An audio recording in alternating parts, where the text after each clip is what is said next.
Right. Welcome, everybody. This is the first, probably the last Sunday roast ever. I'm just going to so it doesn't like shit up from when we do the recording. So 2 secs. Yeah, nobody's here anyway. Nobody's going to be here anyway.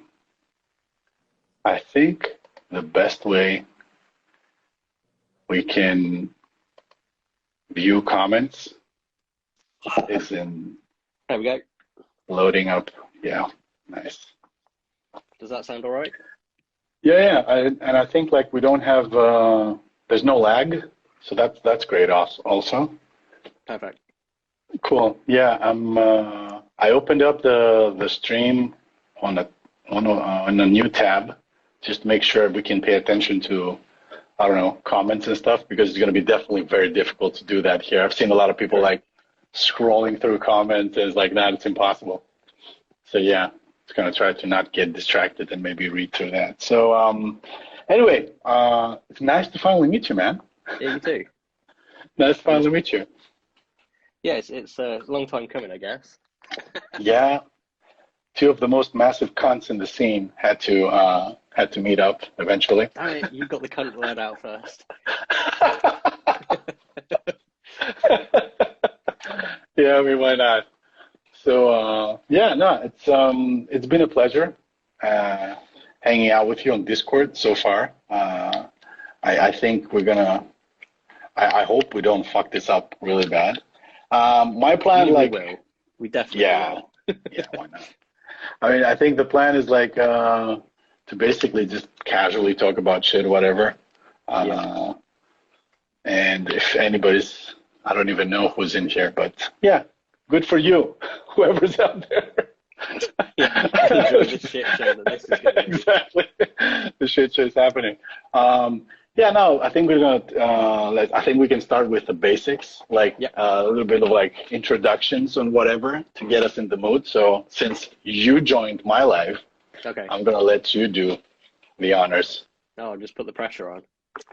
All right. So I guess I'm Aaron, or best known in the lo-fi scene as lazyboyloops. Also the co-founder of the label Kiwi Bear Records, and yeah, I'm that opinionated guy that kind of says too much that nobody really cares about anyway, but I'm here to say it. So yeah, that's me. Why not? Why Kiwi? What's So what's the story behind that? that's actually my wife and I's nickname. So Kiwi's Haley and I'm Bear. Okay, so no connection with New Zealand or something like that. No, people seem to Okay, think all so, right. but it's not. No. I just love stereotypes, man, and I'm a low key racist, so everybody should do that. Fuck's sake. Nah. Cool.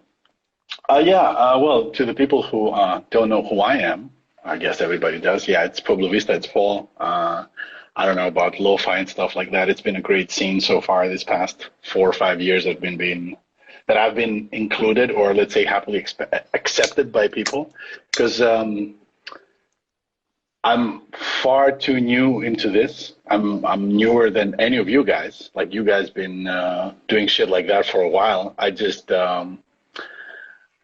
sometimes I feel like I just joined a bandwagon, but then I kind of like evolved as well into that, and not to I try not to culture appropriate too much stuff that I don't know. That's why I mean it even took me like 3 or 4 years before I even started with my basic as fuck beats, as I like to call them. So that's the thing. You're saying that you're relatively new. I started in 2019. Oh, okay. Okay. Well, yeah. I mean, I don't know. Like, I never really had the. I didn't know that there was like a scene on that. Like, you didn't have any idea of lo-fi or whatever. You just heard something and then you're like, oh, fuck it, that sounds nice. I'm gonna make some tunes. Or what is it? Pretty much. Like, it started from when Haley was like, she was looking through YouTube and she was like, oh, there's this YouTube channel that just plays that music that you kind of like 24/7, which is obviously at that point Chill Cow. And I was like, oh shit, Okay. it has a name, because at that point I was hearing it through like people that vlogged and stuff, like Casey Neistat and stuff like that. That cliche kind of like chill hop type stuff. And I Yeah. really like that. Like, I don't know what it's called. It's kind of like instrumental hip hop type stuff. So I was just like looking for instrumental hip hop. I found it like Jay Dilla and stuff like that, but nothing, not a lot of stuff. I've actually found it hard to find it through that specific like search term. And then when Haley was like, oh, there's this YouTube channel that's doing it 24/7, that's when I realized that it was lo-fi beats. And I kind of just listened to it for a bit. It was more just a listening thing, because musically, I'm very much more into like alternative music, like emo, post-hardcore type stuff, as well as like loads of other different things. So I've always been involved in like bands and stuff. Okay. And then the last band I was in was a complete shit show, and I was like, I need to do something for myself music-wise. And I was like, you know, I'm going to try lo-fi. Fuck it. Okay. That's, wow. Dude, you just massively let me down there. I thought you were like the shit.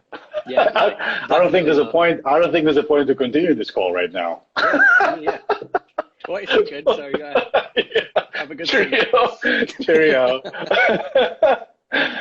great. Oh wow. Yeah. I think that's a really cool stuff that comes up with this specific genre. I think there's people and producers like from all. What's the word? What is the expression I'm looking for? Aspects of life, I guess, like in the backgrounds and stuff like that. Because also like my background music-wise, I mean, I started like about a lifetime ago, like making music. It's almost like 20 years actually. I'm old as fuck. I'm 41. Wait, you're actually 41? Yeah. Oh fuck. Oh. You're well granddad then. Exactly. I thought I was like one of the oldest at 33, but yeah, 41. All right. I'll take it. And I've been like mainly like I started doing like electronic music, like deep house and house and stuff like that. But the stuff that I would listen on my everyday is exactly what you said. It's something completely relevant to that. Like I would listen to old rock and heavy metal. Like that's my shit. That's my jam. Like I'm a hardcore fan, Metallica fan. I used to be in a band back in the day, like a tribute band to Sepultura. Like I even have like the S tattoo thing here on my sleeve. So it's like lo-fi for me. It's also like it was also as exactly what you said, Lamar, like a listening experience rather than anything else. And because I was involved into the whole making videos, I do have some cringy like FaceTime vlogs on my YouTube channel. Like, hey guys, what's up? I tried it as well. And yeah, I was basically looking for music to put in the background that was also like copyright free, you know. And of course, like Casey Neistat, I think he pioneered that, not so much in the lo-fi stuff, but mainly to the whole instrumental hip hop shit. Because his stuff was, of course, like his video and his content was like more up tempo and not as sad boy lo-fi depressing shit that we do. So and from listening, it became more of like using it in videos, and then I was like, oh yeah. Maybe it's a good idea to start like a label. That always works. And then you get more and more into the whole thing, I guess, which is quite interesting. I mean, I've definitely learned a lot from being involved in this, the past couple of years. It's been, it's definitely been an experience. Oh yeah. How long have you been doing the label? A couple of years? No, the label, that started in April. Oh. We're celebrating our 6 months next month. Oh, right, okay. So yeah, we're really like young there as well. Yeah, it's cool, man. It's cool. I think the more people are in this, like in terms of like label wise, the better it is. I think that independent labels have really blossomed. I would say the past, for sure, like 10 years. It's an interesting journey, I think. Like for me, it's like mainly like, getting to know people. Like now, for example, like you meet random people across the globe. And to some cases, if you're a producer, like a real producer, not just like me, you start collabing with people like on the other side of the planet, and it's really cool. But yeah, like internet is really fun, and the whole indie labels things, like managing stuff, like you learn a lot of things while doing all these things, and you never really know what actually ends up going into your resume. like from all that stuff that we're doing, because we're like in people management, I guess, in a way, if you're in the label management business thing, and tea parties. Yeah. Because I think we gotta address that at some point in this call. We gotta spill some tea. There has to be some tea. I mean, people love drama. It's kind of heading that way with the talk of labels anyway, because I'm not going to lie, that the whole reason that I started Kiwi Bear was because of shit labels. I'm just going to go out there. You know, these people that come along and create a label, and all they're doing is just releasing your music, and they're doing nothing for you. And I was kind of like, look, you know, I kind of come from that, I guess, the traditional sense of a label where, like, oh, you get signed and then they kind of do everything for you. Obviously, that's not the case with what we do. That might be different with you now with the OMG stuff, but we'll get to that. Oh yeah, we'll get to that. Yeah. But I guess with the typical Dashco label, you know, they just get it's digital distribution and artist development. At the end of the day, it's not signing an artist. No. And I kind of got a bit fucked off with people taking the stuff that I'd worked hard on and putting it out there and doing nothing, or just sticking it on a label playlist and not really doing anything to get it out to the world, because in my opinion that's the whole point of what a label should be doing. They should be pushing it out as much as they can into different areas, whether that's pitching playlists or putting it onto blogs, which is that's a thing into itself. Or, you know, just like even taking that investment further by putting it into ads, whether that's ads for a playlist or ads for the actual release itself. And, you know, a lot of these labels don't do that. No, I think it's also like what I would like to add to what you're saying. It's also like a chicken and egg thing, especially when the label is new. Like, because I felt I was dwindling into that like weird, like you were in this weird limbo when you're starting off. I mean, of course, if people like know you and if you're like, let's say a quote unquote accomplished artist or something, it's a lot easier to, let's say, trust you or, you know, release with you, even though label wise, it's difficult as fuck because you're just starting out. And if there's no reasonable, like there's no foundation for you, like you cannot really offer anybody anything unless you say, oh, I'm going to do the legwork and start investing into playlists and PR or dick riding long before you decide to start a label. Like a good example of that, like startup thing it's my friends Nicolo and Davide, Stream Error and H1, who started their Promise Records, basically their own label now. And it's like, even though they're both like super accomplished artists, and if they, you know, approach somebody like, oh, it's that guy and that guy, like, of course, I'm going to release with you. Again, like because I talk to them and it's a little bit difficult at the beginning. However, you know, with Dashco, we'll get to that fucking drama too at some point. Dashco has already like, a very good foundation for like a new label. Like you get into their playlist, so you get that extra first boost that the algorithm, let's say, requires.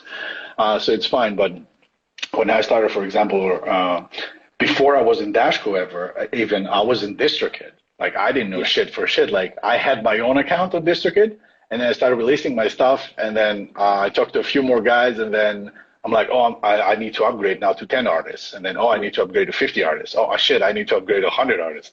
And then you're like, there's no more upgrades. Like, what's happening now? And then they give you like a custom deal kind of like thing. But yeah, then I went to STEM, and that was fun. I don't know. Have you know about the Thanos snap thing that STEM? Have you heard about that? Yeah. Right. So the reason I ended up in Dashco, well, I'm not in Dashco anymore. We're in Universal, but we'll get to that as well, was that after DistroKid and me reaching my limit in the sense of like patience, because these motherfuckers, you know, they would just do random payouts randomly, like be like, oh, here's like some YouTube royalties from like 3-4 months ago. Yeah. See ya. It's like, what's the best? And STEM came up. Well, I do remember how I ended up on STEM. I was shopping for a distribution. And then so it happened. I was befriended back then by none other than Brett from Dust Collectors. Oof. And that was like before he ghosted, because this is what he was doing. Apparently, he was like ghosting everybody after he got to know them a little bit or got his information. Yeah. Should we say allegedly for legal purposes? Because Americans love to sue. Yeah. And he talked to me about like, oh, we're in STEM and it's like a good distributor and blah blah. And I went to STEM, and then a year and a half down the line, I think we had actually already that at the time I left STEM, or let's say STEM just laid us off. I had like about 700 or 800 release tracks Wow. under the label. And what they did basically was like one fine morning, they just sent out an email to a bunch of people, approximately 70% of their user base. Right. And they were like, long story short, we cannot have you anymore. You have like 3 months to find a new distribution. And we can help you out by giving you this like 10% discount for TuneCore. I was like, wow. What was the reason behind it? Did they just? They didn't really say anything, but I think it was a scalability reason. Like it wasn't scalable for them anymore. Like, because they would only get like 5% or some stupid like that. Like it's, Yeah. and you cannot live off of 5%. I mean, sure, they got a bunch of people, but I think it's not healthy. Like I think it's like borderline, you break even, maybe. And when it comes to like STEM or companies like this is like usually startups, and they have to secure funding. And if you just need to like keep pushing through and get more funding and more funding, at the end of the day, you're in debt. It's not like somebody like hands out money to you and like, ta-da, you can use them however you want to. And I think they weren't really making any money. And then they decided to, I don't know, cut some loose ends, which was funny because I want to believe that I was one of the most profitable labels out there. So I don't know. Then I think one of the downsides as well with STEM was like the moment you got invited, like the same way you get invited into Dashco and basically use the back end, you could immediately start releasing your shit. Like you have an account, you know, that's it. You can go for it. That's that. So yeah, I think it was like scalability that didn't really work out for them, but we just got like a shitty email, and then I was like begging them, like, please reconsider, like it's, what the fuck? I'm like, nope. Wow. We can give you a 5% more discount if you want. That's it, basically, for TuneCore. So yeah, and after that, I ended up in Dashco. I don't know. Again, I was shopping, and you know, you talk to a few people, and he's like, fuck it, yeah, why not? And I talked to the world-class famous Rod, or Lo-Fi Rod. Yeah, love the guy. Lo-Fi Rod, Don't love the guy. Yeah, he's like a really nice person, but yeah, I'm not gonna get into that right now. So yeah. No, that's fair. Anyway, so that's the story, and this is like the whole Thanos snap thing that they did actually, and they just killed everybody. Fun fact is, like, I think Dust Collectors actually kept their spot there, and I think they're still there actually. I think they still do some releases. I'm not really sure, but yeah, whatever. I think after they moved into Dashco was like a much better home for them. Yeah. In the sense of like doing things. Until that crap happened a year ago. Until the fake donation game. Fucking hell. Dude, that shit was like, it's still like, every now and then I would just revisit it in my head. I'm like, I mean, I don't know if there's like a point talking about it. It's like, it feels like as if we're poking a dead horse here, but yeah, fuck it. But yeah, so whereabouts you're in the UK? Right bang in the middle. Okay. I don't suppose you know any UK cities other than London. Mate, I studied there, for fuck's sake. I was in Oh, their all right. fucking country for like All right. 6 years. Right, do you know Derby and Nottingham, man? Of course I do. I've been There on you go. both. I'm I've there. been on both. Okay, like you're between Derby and Nottingham or what? Yeah. Okay, I'm that's between nice. kind of between Nottingham, Derby, and Leicester. Dude, London was one of the cities that I actually never visited. I visited London the first time after I left the UK. I've been to fucking Halifax for Nice. Thanksgiving for some reason. Really random, but like, okay. like who goes there? But London, I actually visited London properly after I finished my studies there. Like I was in uh, initially I was in Edinburgh, and particularly here at Watt University, but my campus was in Galashiels, which is like a small town, like I don't know, an hour away with I want to say bus, but maybe it was the train as well. I'm not really sure. Yeah. It's like, I don't know, 50,000 people. There's like a campus with, I don't know, two schools, and that's it. Um, and then after that, I moved to Sunderland, of all places. Okay. Yeah, like Muckham land, pretty, Yeah. pretty, pretty crazy shit like back. But this is like early 2000s, like Wow. I think like 2001. Like things were looking a little bit. It looked a little bit like Mordor, to be honest. Like it was a bit like Mordor back then. Yeah. But it came a long way. I think it was like the main reason behind the edginess there of the locals. I think it was the fact that Sunderland used to be like one of the quite important ports in the UK alongside, Newcastle.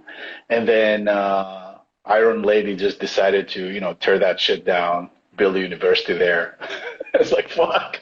Yeah. So if you were a student, wasn't so sexy being a student in Sunderland. Like I think No. mid '90s to early 2000s. Nah. Yeah, you kind of Especially did if the you were like, opposite. yeah, especially if you're like an overseas student. Mm. Oof, pretty aggressive shit. I've seen like we were like queuing up in a club. What was it called? I don't know, some weird local name. And uh, it wasn't like we later found out. I was going out there for almost like a couple of months, and we later found out that this is actually like where locals hang out. But I couldn't tell shit for shit like back then who was a local, who wasn't. Like for me, everybody was a British guy, and it's like or Yeah. girl, and that was it. And I saw one time we were waiting at the queue, and then this Chinese kid who I knew because he was in my school, basically computer Yeah. science. He drove by with his bicycle, and accidentally, I think he clipped somebody a little bit, like or he nudged him, like on the sidewalk. And then, fuck, that guy must have had like I don't know 1,000 stitches in like after that. Like they Wow. just jumped him, kicked the living shit out of him. Like it's really crazy, really crazy stuff. Good old like late 90s casual racism there. Casual, yeah, pretty casual. No, it's like, but it was like Sunderland. I have to say, it was pretty aggressive. Like it was pretty aggressive. It was Mm. pretty aggressive as a city. I mean, I'm happy. Like I made a bunch of like friends there and stuff, not only in the university but outside of it, because we're going to football games as well. So you tend to meet like a lot of gems in the stadium, and Yeah. you eventually end up hanging out with them outside too. I mean, after a point, after let's say after a certain drinking point, everybody's your friend. You know what I Yeah. mean? But they Hmm. can become like your worst enemy immediately too. So it's yeah. Nah, good times, good times. So yeah, All right, Grandpa. fucking hell, man. Back in Wow. my day, we used to queue at clubs and beat up Chinese kids. Something like that, yeah. Well, it wasn't me who was doing the bidding. I was No, just no. like witnessing it. Sadly, there weren't even any fucking mobile phones back then, if you think about it. Like the ones that we Yeah. had did not have cameras and shit. No, Like, I was young, well, quite youngish around that era, but my first phone was God, I think it was a like a BT Cellnet, like Philips phone with a massive aerial. Dude, yeah, I had the ones that I had the one called Philips Diga, and the SIM card, you didn't have to clip it out of it was like the whole card. You just slide it in there. That was it. It's like one line, put text. So many pairs of jeans with that phone because the aerial would always, like, as a kid, you're doing all sorts, and it'd stick out, like, just jam into your pocket, and then there'd just be a hole. Wait, this was like, pairs of jeans with that. It was literally, I think, a wireless, like a wireless landline phone, like a normal one, like it's like that big, like you would hold like that. And my parents only got it for me because they were worried back then. I was like, well, let's get this kid like a phone. But fucking hell, this was like good times. Oh, I think this phone that I had, it only had 2 lines on the screen as well, and there was texting on it, but you couldn't really. You had to type it in along this line, and it kind of like one line, yeah, exactly. Typing, and then if you forgot what you like said in the first part, you're like. That was it. It was off screen anyway, so you just had to send it and hope for the best. And then when you received a text, but the ones that were quite long, I think you could only have like 25 characters or something daft. Yeah. And then you'd it would scroll as you're reading it. And again, if you missed the first part, you're like, shit, you have to wait for it to scroll. God, kids nowadays. And you were like, and you have to keep the buttons pressed to change the letters as well. Yeah. Like this is like, I love you, whatever the shit. This was like good times, man. Good times. I mean, then Nokia came around, and then you could start doing like fucking no-look texting. Like you could just tuck. This was like super fun. Oh man, this is like becoming like a shitty. Like it's supposed to be a roast. We need to like roast some shit. Oh yeah. Right. What should we roast? Let me think. Can I go into the whole Dashco stuff? I mean, everybody knows, not the fine details, but Well, let's kind of kick back. How did this whole thing with UMG start then? Let's get into the nitty gritty. Yeah. So UMG, Universal, I think it's like the cat is out of the bag. There's like a lot of people who I think a lot of people know so far. I mean, because you have like one release with us. So eventually you get fucked. I knew before that anyway. Yeah. Like you said, you keep an eye on people. Exactly. This is like, this started about a year ago, a year or something. I would say a little bit more than a year. When we started talking, I got this random message on my Instagram saying, hey, this is so-and-so from UMG. How can we help you? Good for you, man. Well, that's obviously spam. Exactly.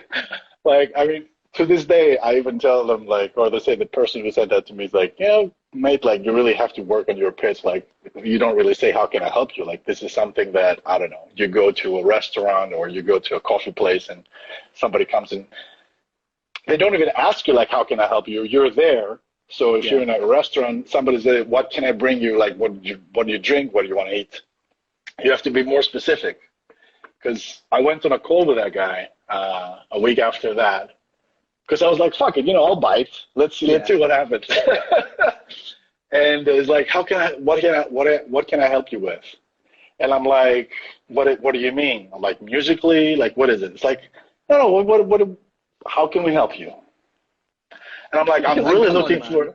I told him, like, I'm looking for a house. Like, do you know anybody?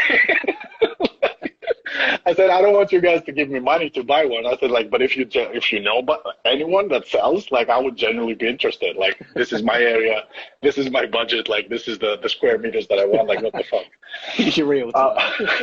Exactly. Like, you ask somebody, like, oh, how can I help you? Just anything. Just tell me anything. I mean, that was, like, in the top of my list at the time. So,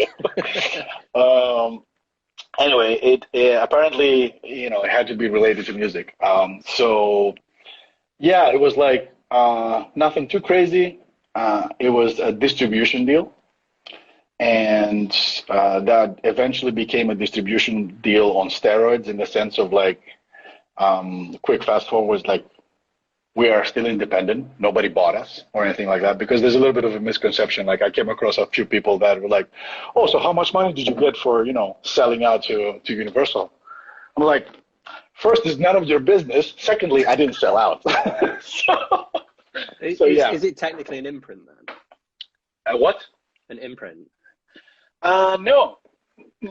It's a distribution deal basically, No. and we get to operate independently, like the way we operated already.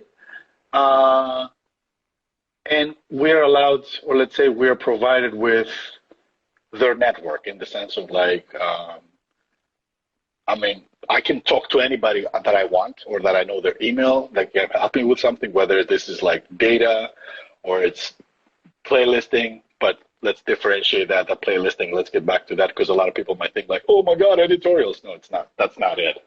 I would hope for that, but unfortunately that's not the case because a lot of people might think that, oh my God, Pueblo Vista and Universal, now we're going to get like shit tons of fucking streams and we're going to become the Justin Biebers of fucking lo-fi, blah, blah, blah. I mean, there was a couple of cases like that of, releases we had to take down because there was like,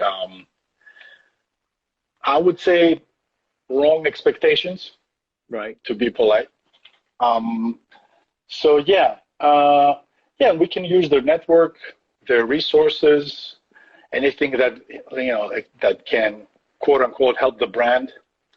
But at the end of the day, it's a struggle in the sense of things were a lot more straightforward and easier with Dashco, but it's like a different level of organization. Like Dashco is like, I don't know, 50 employees. Universal is, I don't know, 1,050,000 employees. So there's like different Universals all over the place. It's a one company, but everything else is more or less locally independent. For example, we signed with Universal Music Austria because I live in Austria. That is more or less connected to Universal Music Germany and the whole DACH region, as they call it, like Deutschland, Austria, and Switzerland. Mm-hmm. And for me, at the end of the day, not doing this like full time in the sense of I have a day job that pays the bills. So I always had like a 9 to 5 ever since I can remember myself, which is great. And this is something that started as a hobby. Then I added some goals to it, and then it worked out. So I was like, I thought to myself, I would be stupid not to explore this and see what happens. The most important thing for me was like to make sure that there's not going to be any there's not going to be a bad deal for the people who already released music with Pueblo Vista in the sense of, Universal being Universal, of course, they had to try and get the super duper exclusivity and shit like that. But I made sure that nobody other than me is going to be exclusive to them. So everybody can, release with us. They can release on their own. They can release with whoever. It's not a problem. So if anybody gets fucked in the end, that's going to be me, nobody else. I just have to make sure for that. Because there's a lot of, how should I say, like there's a chasm between the worlds, let's say that super duper commercial industry world and what we do in our day to day. Yeah. The easiest difference would be that, for them is a job. They work from Monday to Friday. Maybe there's some people who work over the weekends, but usually it's Monday to Friday. And then if you have any questions on the weekend, sucks. Yeah. Sorry. But for us, it's like, I think weekends and late nights is where we actually thrive, and you have more time to just, talk to people, whatever. I mean, I know you have issues on Sundays because you're a church boy. So yeah, Sundays are off. So, and this is how it more or less went down with Universal. And it's been a little bit of like I said, a struggle because there's a lot more work that gets delegated. Like when it comes to you and me, for example, we have a release, or let's say Dashco, let's say average distributor, Aaron asks for Paul the tracks, I give you all the data, like the WAV files, you make the covers, you upload it, it's out, that's it. Yeah.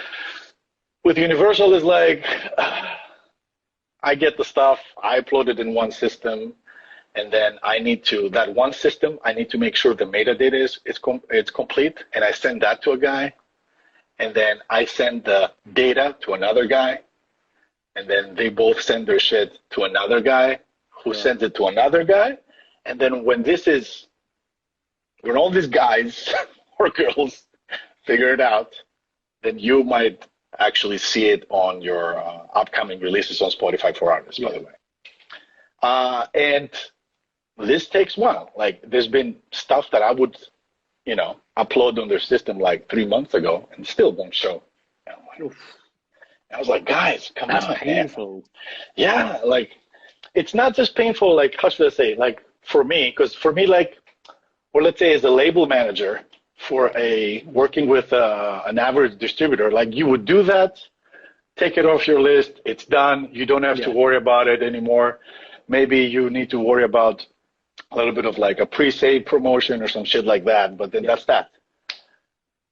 But when I get like, I scheduled a release 3 months ago, and then 3 weeks before the release, Aaron sends me a message like, Paul, why don't I see my upcoming release? And I'm like, for fuck's sake. Because, that for me, that ship has sailed. Like, it's not in my head anymore. You ticked it off, and you're moving on to the next thing. Exactly. And it's like some little like trivial shit like that. And you're like, come on, dude. Like, or like giving you access to systems like, the royalty system or this system. And it takes time. And you're like, people want to, see their numbers. They want to have like maybe a detailed breakdown of how they performed. Why not? Of course, people have said that, they're going to trust me, but at some point you're like, hey, like what's going on over there? Like, what's happening? So there's a lot of shit that I have to put up with behind the scenes. But yeah, thankfully we're hoping for more results soon, because it has been like a trial and error phase with them so far. I wouldn't say they let me down. They let me down in a lot of administrative stuff. And I just want to make sure I say that, because there's like a lot of people who might think that, oh, you signed with one of the majors or something in whatever level, and apparently some people think that, oh, now it's like it's a fucking road paved with rosebuds and shit like that, and this is like the road to the million streams and blah blah blah. That's not it. No. That's not it. That's not it at all. It's still the same shit you Pueblo Vista, but just with UMG. Yeah. At some point, I just felt like I felt I traveled back in time, like 4 years ago, that I'm starting out. But it's like, for some reason, everything is a lot worse and more difficult. A lot more awkward, because you've got to get permission from 6 different people to do one. Yeah. It's like, well, it's not like so much the permission is like they need to approve each other's work in a way, which is like, it's fine by me, but I don't give a fuck. It's your job. Like, I did my job in the sense of like, I'm here to get the music stuff out. Yeah. And the music is there. So it's there's so many times that I felt like sending this like meme, like this, you had one job. But I'm like, nah, it's okay. Because at the end of the day, I cannot really be mean or bad to the people that I work with directly in Austria, because I know I don't hold them personally accountable for why the release is not showing up in the Spotify for Artists thing. Yeah. Because it's not their job, like it's somebody else's job. But again, it's like, I also said, like, I don't want to be anybody's boss. You guys have bosses already there. Like, but, sort your shit out. Yeah. There's like, oh, yeah, but you definitely see the growth and this and that is happening, whatever. I was like, mate, like the only thing that's growing is the length of my fucking emails to you. It's becoming like more and more. Like, it's just like a lot of shit that's not happening, and I have to push for it and whatever. And I'm happy my wife hasn't kicked me out of the house yet for that shit, because I sold it to her in the way that, oh, now, with Universal, everything's going to be so amazing and I'm going to chill. We're going to I'm have not so going to do much anything. time. Nope. Nope. Yeah, I know that one. But I think it's hard for you to, I guess, say how it's going so far, because like you said, there's still a lot of trial and error going on. You're still figuring out how it's all working and how it works for you. And I guess because of the way that the music industry is, it's going to be like 6 to 8 months until you really see any, I guess, positive or negativity from this entire thing. Yeah. And I think that's something a lot of artists don't realize as well, is that the music business is slow as fuck. Like, you can release something in February and not see anything from it until like July, or like a year or 2 years down the line. I mean, I've had that with tracks that we put out like 2 or 3 years ago. Like, I had like a release like from 2018 that it just started getting buzz. I don't know who used it where and whatever. It didn't make an editorial or some shit like that. It just like went from, I don't know, 10 streams a day to 2,500 streams a day. And it's just been climbing. It could be like somebody, it could be that. Like somebody put it out on TikTok and then people like looking for it, but then you're like, you never really know. And to add to what you're saying is like what I think what a lot of, let's say, new artists, and it might sound a little bit cliche as well, is that they don't really have the patience to, work. I mean, I don't blame them either, because it's the ecosystem that we, live in, or like we work, that you see like some kid just puts out something and then Lo-Fi Cow or, Cowgirl just picks it up and puts it on the fucking playlist. Boom, man. And you go from like 0 to 1 million streams like within, I think that this is within the first like couple of weeks, you can, see the first million. Sadly, you don't see €1 million in your bank, but yeah, that's a whole other story. And of course, everybody's going to be like, fuck it. If Aaron made it, if Paul made it, I can make it too. Like, why not? But I don't think that, you see like the background that Aaron or any Paul might have. Because sure, luck is it's very involved in what we do, because you have to be super fucking lucky, especially with this genre, especially nowadays that, independent distributors, means everybody can just fucking release music now to all the music platform. Like, I don't know, before Spotify was out there, the only platform was iTunes. Yeah, and you needed to release it through like CD Baby or some shit, I remember. Some shit like that, or some label who knew their shit, or they were signed with some other distributor or whatever, like, because back in the day it was like 2 distributors. Yeah. Now it's like 102, and they just keep popping up every day. And everybody's promising stuff. Like, there's another 5 Dascos at the moment that can promise shit. Or there's like, or even labels. Let's not even go to labels in the sense of like, they just grow up like fucking mushrooms now. And I don't understand, like, I've been doing this fucking thing for like 5 years now. And still, I don't know who the fuck curates editorial playlists. Yeah. And then like random dudes just show up and it's like, and you see like, Jizzy Vibes, Lo-Fi Beats. This is like full of these labels. And I'm like, what the fuck? Yeah. Like, what happened there? Like, can somebody like direct me somewhere? Can I see some shit? I heard other stuff that, especially for Apple, it's like, you gotta, I think it's definitely, you gotta know people. You definitely gotta know people. But then, some of the people that I tried to get to know, they never return my messages. So I was like, I'm here, man. Like, what's happening? Like, what's up? I don't really know. I don't really know. That's literally me just with general playlist creation as well. Like, hey, are you taking playlist submissions and just saying nothing? But then I see like someone that is like, I guess not as big as me. If we're gonna go down that route, they like message them and they're like best friends. And I was like, for fuck's sake. Yeah. Exactly. Does it not like? I guess if we're going to be blunt about it, does it not piss you off that these labels kind of pop up out of nowhere that are run by artists that just think they can make a quick buck? I think it's a mixed bag of emotions. Like, I definitely, my first reaction would be probably the same as yours. Like, what the fuck? Yeah. How the fuck? This beep, beep, beep, whatever. And then I'm like, yeah, whatever. Yeah, good for them. I'm just going to do my shit. Because it's like, there are some times that I just go so deep into the fucking rabbit hole that you're like, nothing is worth it anymore. I'm just going to, I don't know, kill myself. Not literally, Right. but Oh, okay. yeah, shit like that. Like, you just like feel really bad, especially if you're managing the label. It's not just you.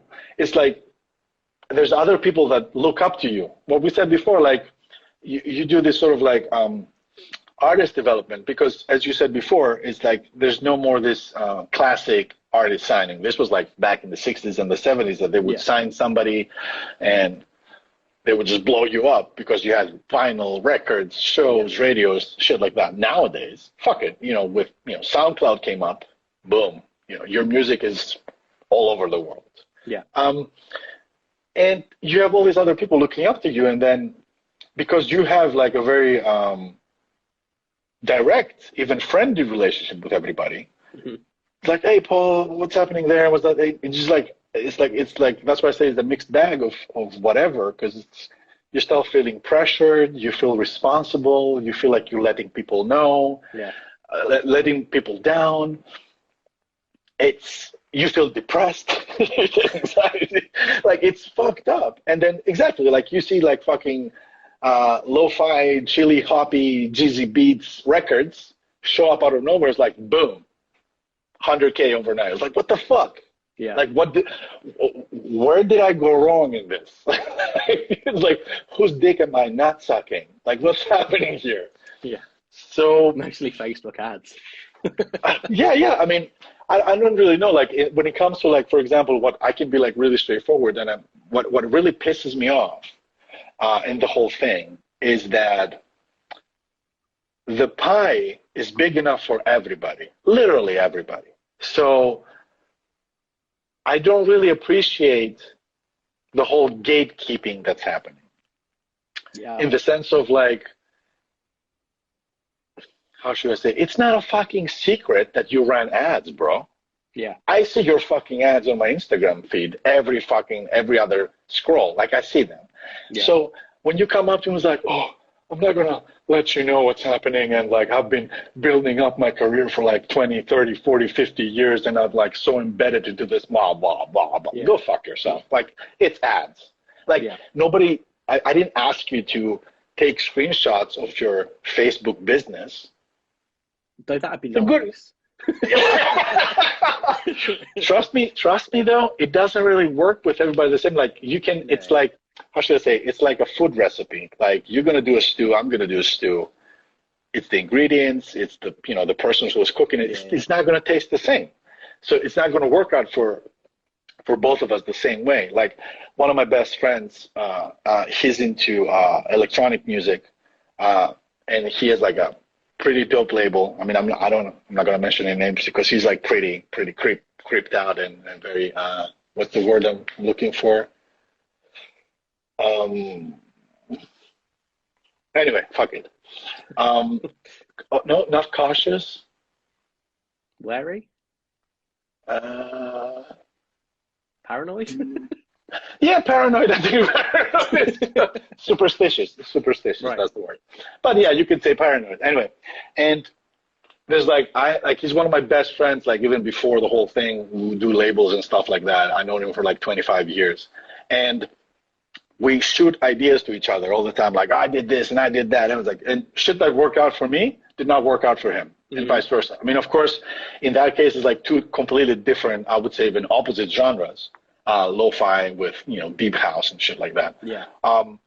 So yeah, but there's no like it's. I mean, what's the whole point about community and sharing and whatever if you're not sharing? Like at the end of the day, I don't know. What is knowledge if you don't share it? Like you keep it to yourself. Yeah. You gotta make your the whole reason why I've got that playlist cheat sheet. That I mean, I've been compiling that since I started in 2019. I mean, I thought, what's the point of keeping it for myself when I could just give it to everyone? And that's something I've kind of started pushing myself to do more, because before all of this, I used to run a gaming and nerd culture publication, like an online like news thing, and like the stress of all of that and the whole like gatekeeping behind it, and like you said, people coming up out of nowhere and already having so much success, that just drove me to be like, what, fuck it, I can't do this anymore, because it's stressing me out. I was in a super dark place and whatever, and coming from that, I've kind of been like, look, we all learn the same shit at some point during our career. Yeah. So why don't I kind of just help, push people along?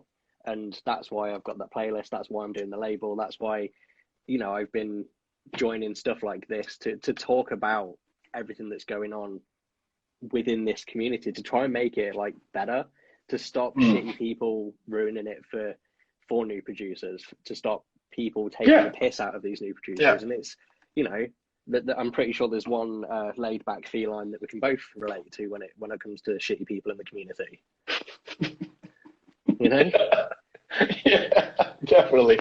I mean, at the end of the day, there's like shitty people in all aspects of life, whether it's our everyday life or whether it's like a job or work or fucking Walmart for all I care. That's the melting pot of shitty people, actually. Walmart.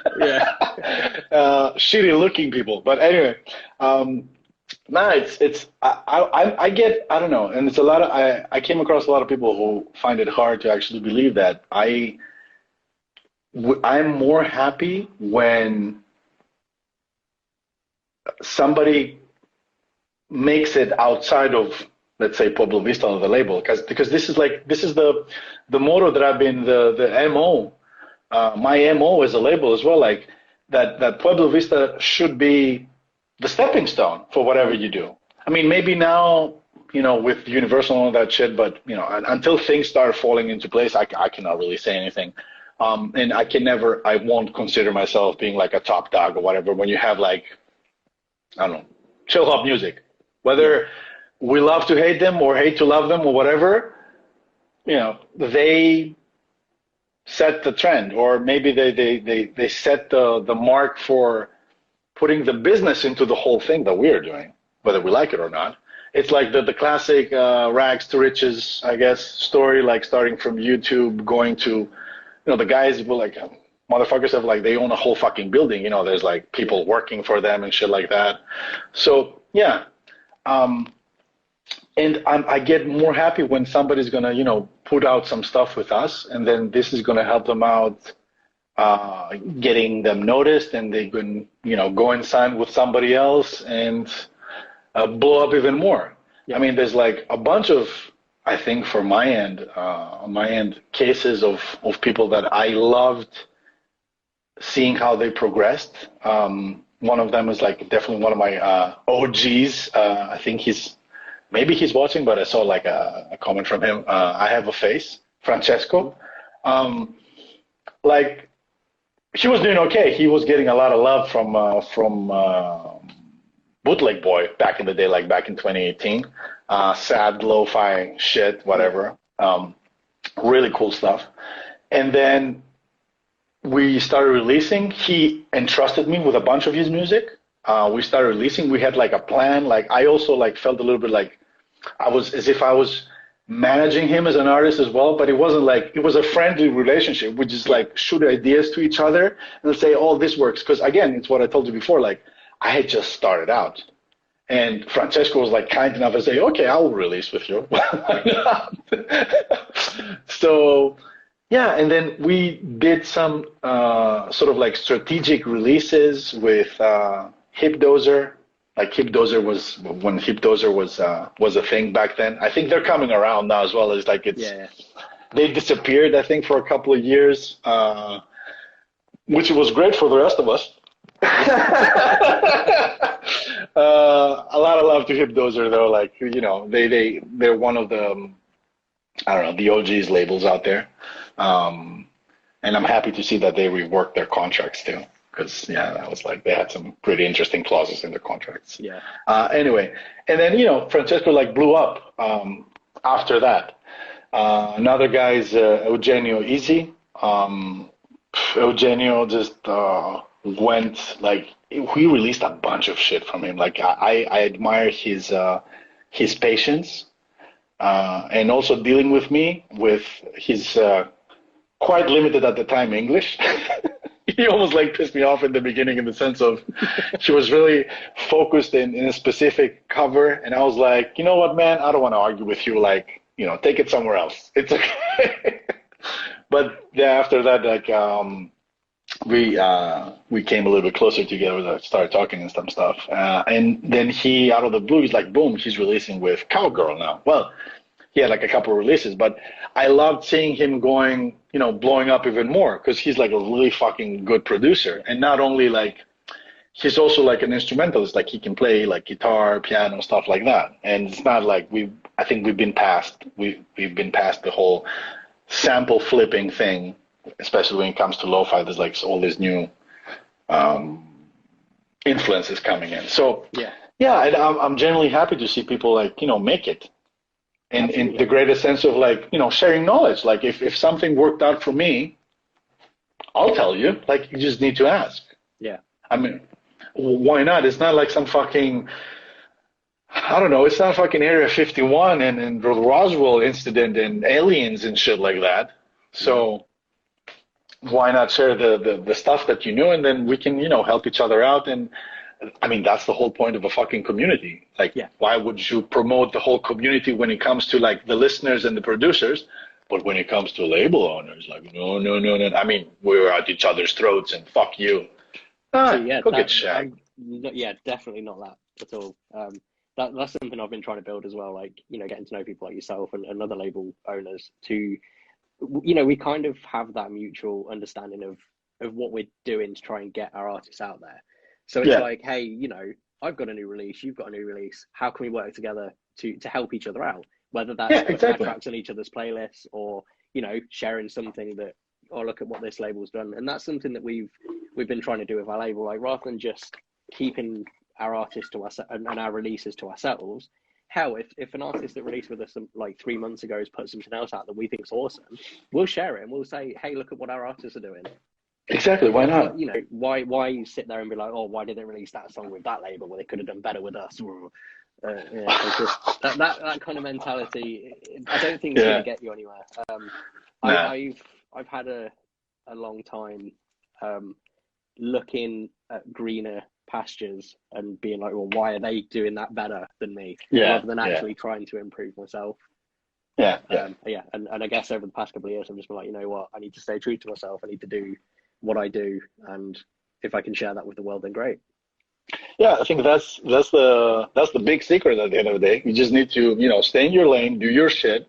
Of course, you're gonna sneak left and right and check things out and look out of the window and see what that guy's doing, or whatever. Maybe, you're on the highway, some cars go faster than you, some cars go slower. Fuck it. Like it is what it is. Like I don't know, like it's like this whole illusion of property, of like owning something, like let alone a fucking person, like an artist. Like, dude, I don't know, and it might sound a little bit cheesy here, but you don't own shit. We don't own shit in this fucking life, Like this fucking bottle, like my fucking watch, my glass, I don't own that shit. That shit is going to go to the dumpster in like 40, 50 years from now if I make it that far. Like fucking the clothes you're wearing, you don't own that shit. That's fucking garbage. Like the only thing you can own, it's like this moment in time here where we have this chat. Yeah. Like I was like, oh, I was there with Aaron and we had this call and we did this fucking Instacast, whatever shit. Like I own that, but your money in the bank, dude, you're gonna die. Somebody else is gonna own it after that. It's like, fuck you, like whatever. So, I mean, money in the bank owns your money. You don't own shit again. So it's like this whole like maybe I don't know. Maybe I sound a little bit also like romantic and shit like that. But this is like what I think. I mean, I do also understand that. I speak from a safe point in the sense of like I have a day job, so it's not. I wouldn't even call it like some. I had some talks with people. It's like, yeah, of course, it's a really good plan B. I'm like, dude, that's my plan A. Like, that's my day job. Like, there's no plan B really. Like, saving money in the bank, that's the plan B. But it's not that, oh, if music fails, at least you have your day job. It doesn't make any sense, you know. Yeah, that sentence doesn't make any sense for me. It's like, it's not that if music fails. Like, if music fails, it fucking fails. It is what it is. You know, as long as I don't steal anybody's money or nothing really bad happens, yeah, as long as, you know, I'm not hurting anyone with what I do. So fuck it. We just want to have a few laughs, hopefully a few beers, you know, casual banter, make some money out of it. Why not? Sure. Yeah. And it is what it is. But at the end of the day, you know, to go there, you just need to, I guess, spread the knowledge and talk about stuff. Because like I said in the beginning, like something that works out for you doesn't mean that it will work out for me. Like, oh, I'm not going to tell my secret, how I set up my amazing custom audience in Facebook and got me like 100 followers a day. Like, fuck that. Like, everybody knows already. Like, speaking of which, like ads and stuff like that, I run ads since last summer. I push, I would say, at least 70% of my earnings to the fucking ads. Like, I just funnel shit there all the time. Like, since last, because I actually checked it last night, since last June, I spent a little bit over 25,000 euros in ads, in advertising these 2-3 different playlists that we have, especially on Spotify, because, like, unfortunately, there's no way to track the performance, or let's say the growth of a playlist on Apple Music, because you know, there's no numbers, there's no nothing. If you have like an Apple device, you might get a notification that said, oh, that person followed your playlist. I did run some ads on like an Apple playlist, on the Apple playlist that we had, the main one, for like about a couple of months, and I stopped counting after that. I don't know, I got like 30, 40 notifications. But it's like, unless you have like a piece of paper on the side and it's like literally make a, you know, a line, it's like 1, 2, 3, 5, 10 people, like you don't really know. And this is what I do, like I funnel the money there. And because I did that with ToneDen.io, which is like, I thought it was like a pretty decent, let's say, service back then. And then if you want to start advertising with them, you need to have this subscription fee or whatever. So a lot of people actually back down as soon as that thing pops up, because you need to pay like $150 a month or some shit, or $100 a month if you want to have like a specific number of ads shown or money spent. But I was like, fuck it, you know, I've been saving up for the first 3-4 years of Pueblo Vista, so I might as well start throwing even more back to it. It's a fucking cow. If you don't feed the cow, you're not going to get any milk from it. No, exactly. It is what it is. And over Christmas, we got like, we had like the main playlist at the time, I think it had like about, I don't know, like 1,000 followers. Like everything was like organic as fuck, in the sense of like, until that day, last summer, I hadn't spent a fucking dime on anything.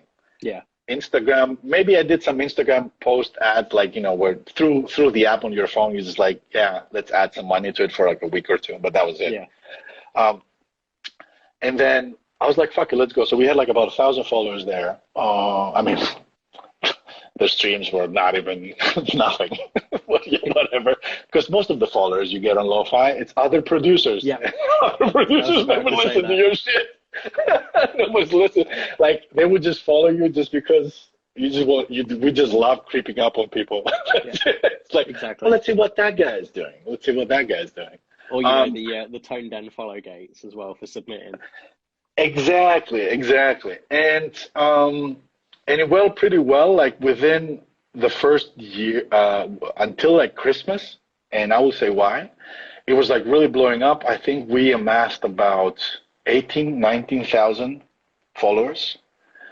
And I started having like a little bit of doubt, in the sense of like, are these bots? Like, what's happening? But the streams proved otherwise, because there was a moment in time for like 3 months that we had from that main playlist about 200 to 250,000 streams on a monthly basis from that particular playlist. I was like, fuck, this is great. On all, of course, across all the tracks there, we had like about, I don't know, I had about 350 tracks there.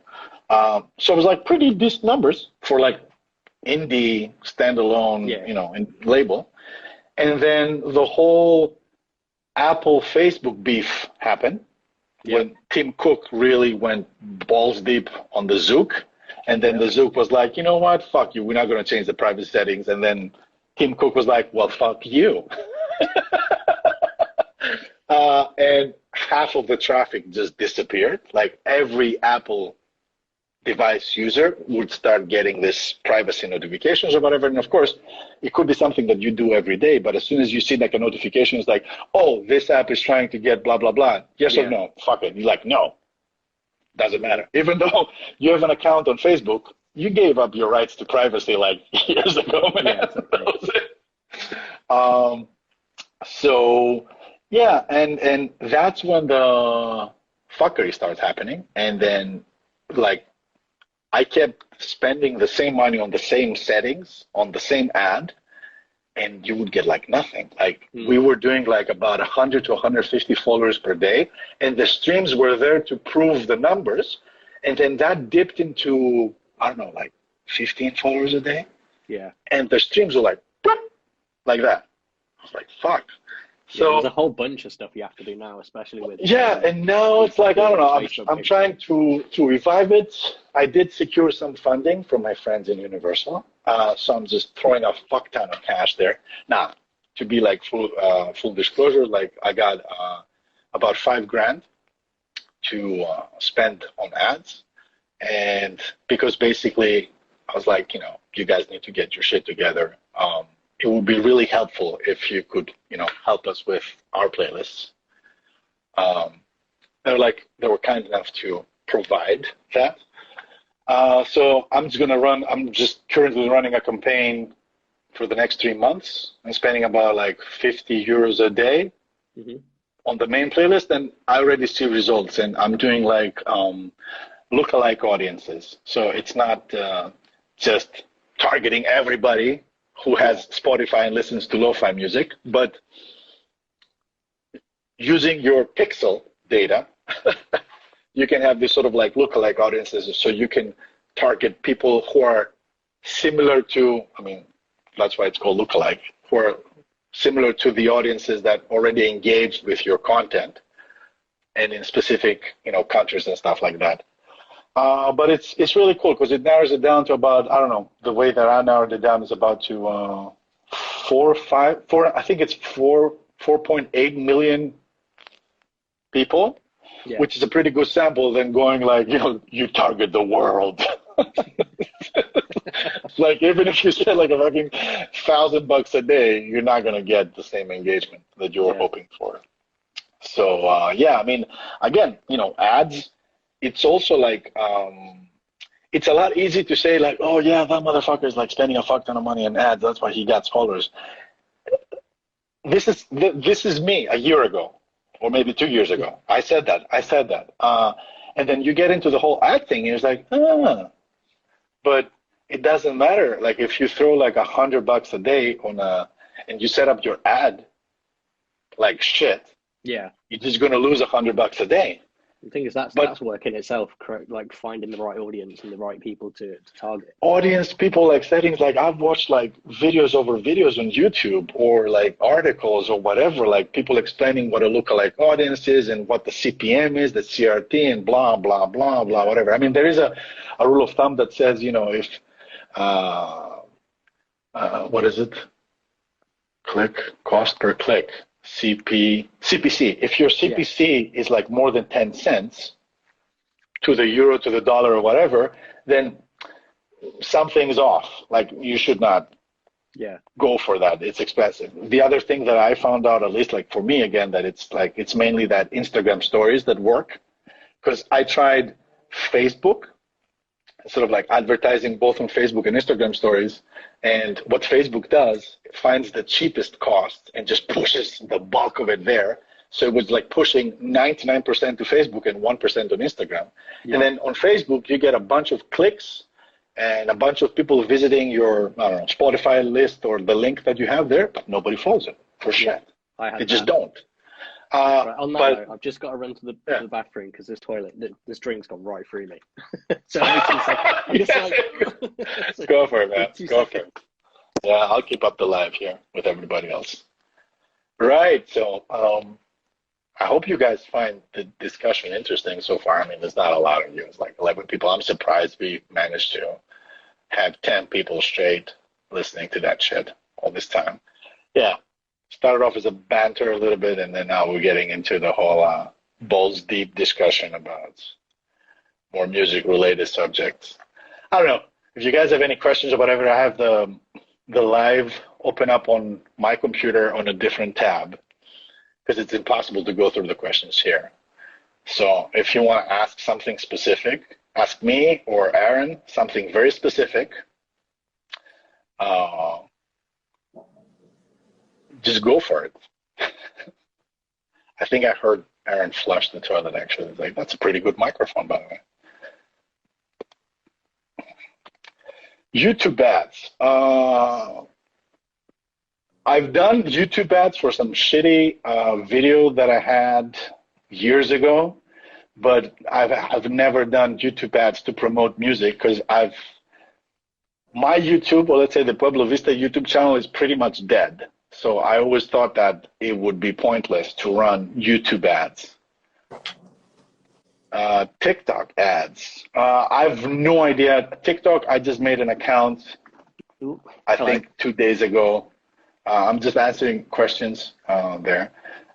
So I made an account on TikTok, I think 2-3 days ago, just to, I don't know, make sure that nobody else gets the Pueblo Vista name or something. Oh, I wish I'd have known that. I'd have sniped it. Gosh darn it.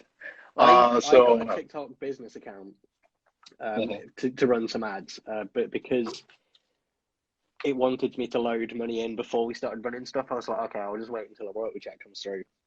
Royalty check comes through, I completely forget about it. And then I got an email last week. They were like, we've disabled your ad account. And I'm like, well. What? Oh, there's something. It was like, there's suspicious activity or something. And I'm like, I haven't touched it. What the fuck? Interesting. Yeah. Speaking of suspicious activity, what was it? When I was first starting with YouTube, I had to, an interesting backstory is that I had my first Pueblo Vista YouTube channel. I had to take it down, delete the account, and make a new one. This was like back in 2014. Because when I started making the travel vlog stuff, I don't know, drone videos and shit, my mom was like she is still a #1 fan, of course. And I think I mentioned to her at some point that I make money through YouTube via the ads or whatever, and if people click and whatnot, like whatever. And she got like so passionate about it, she started clicking on everything. And then eventually, I got a message, an email from YouTube says, "Oh, your AdSense account is disabled due to suspiciously clicking and everything." I was like, "Come on, mom!"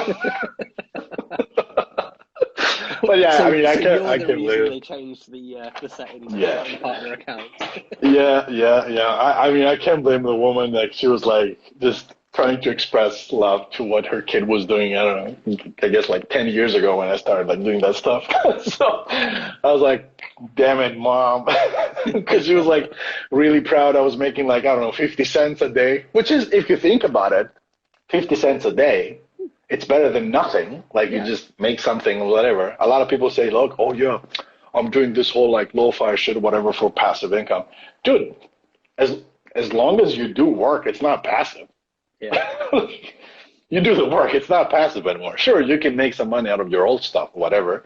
But yeah, so yeah, she got like super happy about it, and that costed me my AdSense account. Thank you, Mom. So yeah, nah. So but TikTok ads, no. Like this Forest Kid says that lo-fi fruits for ads all up on TikTok. Okay, interesting. That's the Yeah, whole loaf. reason I decided to get the ad account. So I was like, fuck, if they're doing Nah. it. Yeah, but it's like lo-fi fruits. It's a whole other monster. You know what I mean? It's like Yeah. the whole strange fruits company thing, whatever. I mean, I'm not even sure we should say anything about them because I heard a lot of people getting sued by them, whatever. It's an interesting, how Oh, should I say? shit. I'm just gonna say this. It's a brilliant business plan Yeah. or structure, whatever you want to call it. It's a very brilliant business thing. Um, does it work for the business? Because it is a commercial business. It has to make profit, you know? It does. Yeah. Does it suck balls for Yeah. other people? It does. It is what it is. Because I gotta give it to them. Like when this when the whole lo-fi fruits thing happened, uh, I mean, I was really surprised with the people who actually released with them. Like, there were some people that I never thought they would, but they did, and I was like, bro, like, come on, you cannot be like virtue signaling about lo-fi and preaching the good word of lo-fi and stuff. And I was like, oh, here's my latest release. Ta-da! Allegedly. Yeah.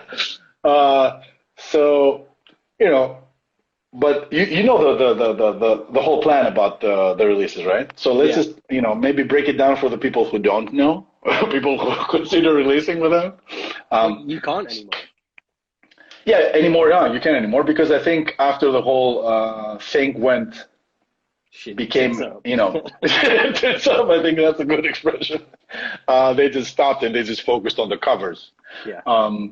So it's basically you would release something, you would start with what was it, like $1,000 deficit, like you own them for marketing. They would put you to the amazing playlist. As soon as you reach the 1,000, they They take you drop you off. like a fucking legend. Boom, man. If that's not fucking genius, I don't know what is. Yeah. Honestly. And then I was like really mesmerized by the amount of, let's say, producers when I was like, oh, lo-fi foods fucked me over. I'm like, dude, like, you knew exactly what you were signing up for. I mean, come on. Yeah. Especially if when this thing, happened to other people, and they'd be like, it's not going to happen to me. that's the whole business plan. That's the strategy. What do you think is going to change? So, yeah. I mean, I was surprised. I mean, there's like a bunch of, producers slash label owners who have been released with them. I was like, bro, wow. And then I saw some people like flexing streams that they got from Lo-Fi Fruits on Twitter. And I was like, seriously? Like, you're flexing what? Like, what? Of course. But that in itself is kind of this whole thing with the playlist ecosystem. Like, these people just absolutely love that they've got, like, Cowgirl, but then in a month's time when that song is perceived as old and it gets replaced with other newer songs and those streams drop off, people go from like 1 million streams monthly listeners to like 15. 50, yeah. No, this is like, I call them like lo-fi elevators. Like, this is what they are. It's lo-fi elevators all the way. And I think that a lot of producers, and I wouldn't say like young or whatever, because the level of idiocy sometimes is the same, is that this is hurting you in the long run on the algorithm. Everybody's talking about the old algorithm and blah blah blah. If you are like at 50K monthly listeners and you jump to 1 million and then after a couple of months back to 50, this is gonna fuck you up so bad because you're not really converting listeners at all. Like, I mean, there's like websites like Chartmetric, which provides you with a bunch of fucking metrics that you can, dive deep. You don't have to have like of course, like the premium plan is insane. You have to pay like, I don't know, like $300 a month or some shit like that to get like the whatever. But even the free stuff you can see within the last 20, like a month to month basis. There's so much valuable information there. Like the listeners to streams ratio, like how many, the conversion you have. Like when I started as Pueblo Vista as an artist, like the conversion that we had on listeners, I think was like 0.00 something, which is like impossible. Like it's close to what the Spotify royalty looks like.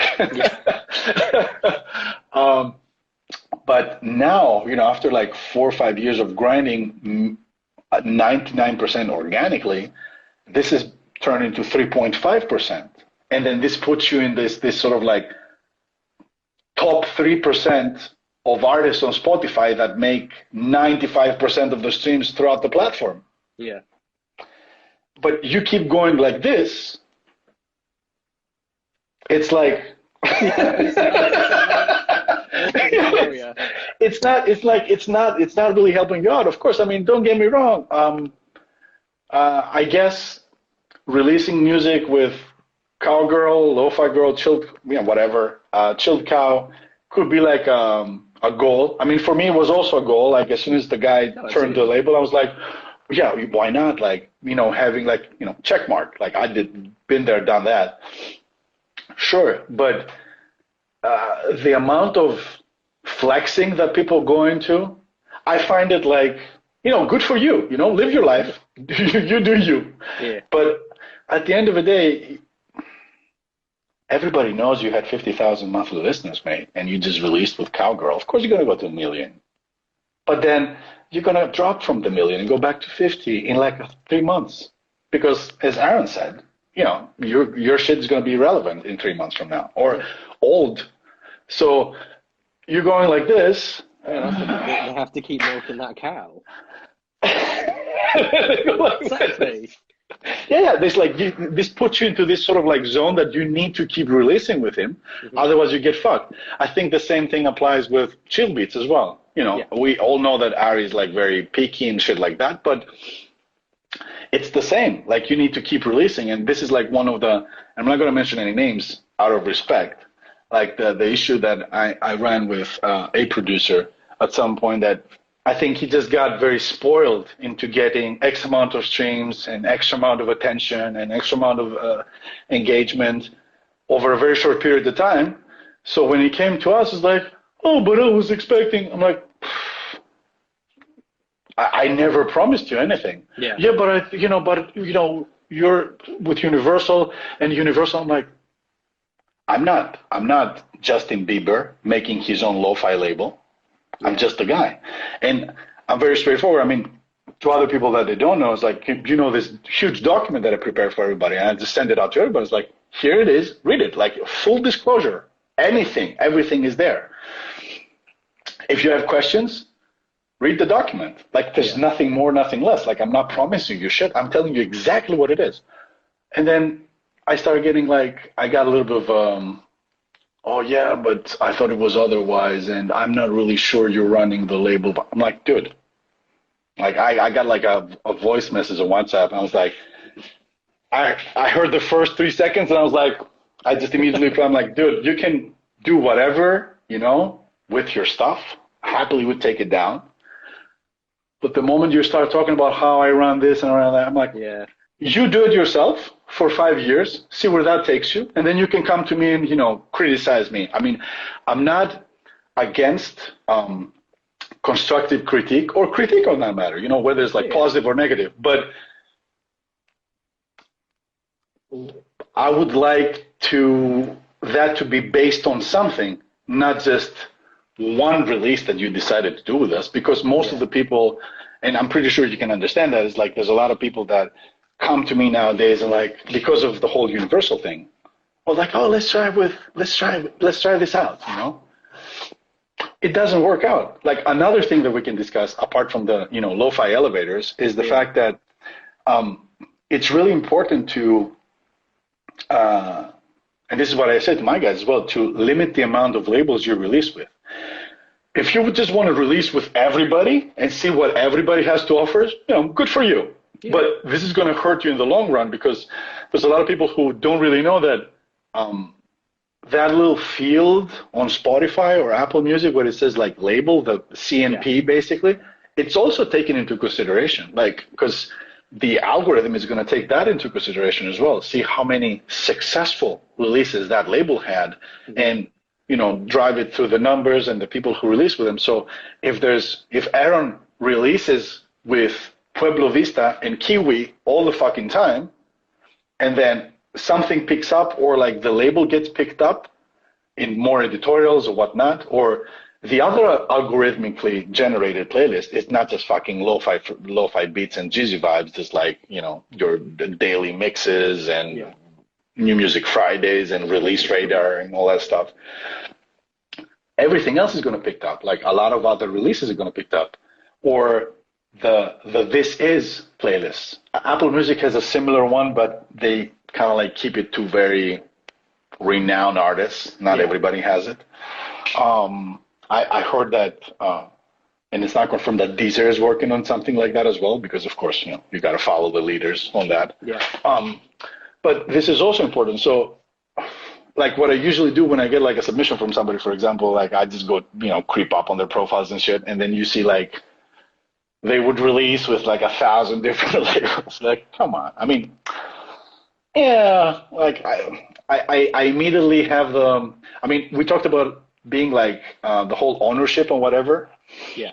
And I don't feel like I own anybody, but deep down inside of us, especially when you're like managing a label, I think we value loyalty a lot. I mean, it's not fucking, it's not Godfather stuff like you kiss the ring, I'll kill you if you go somewhere else.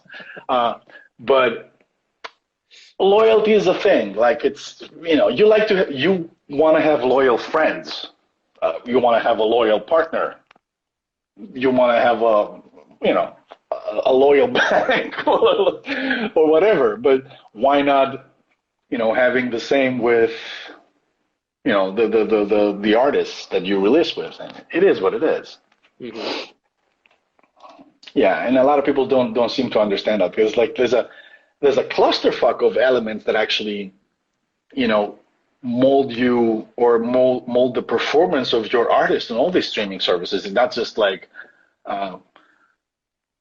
Chilled Cows playlist or Chill Beats playlist or whatever. There's like a bunch of other stuff. So if you only learned to release music through them, and then at the same time you have like 100 followers on your Spotify, try to release something on your own.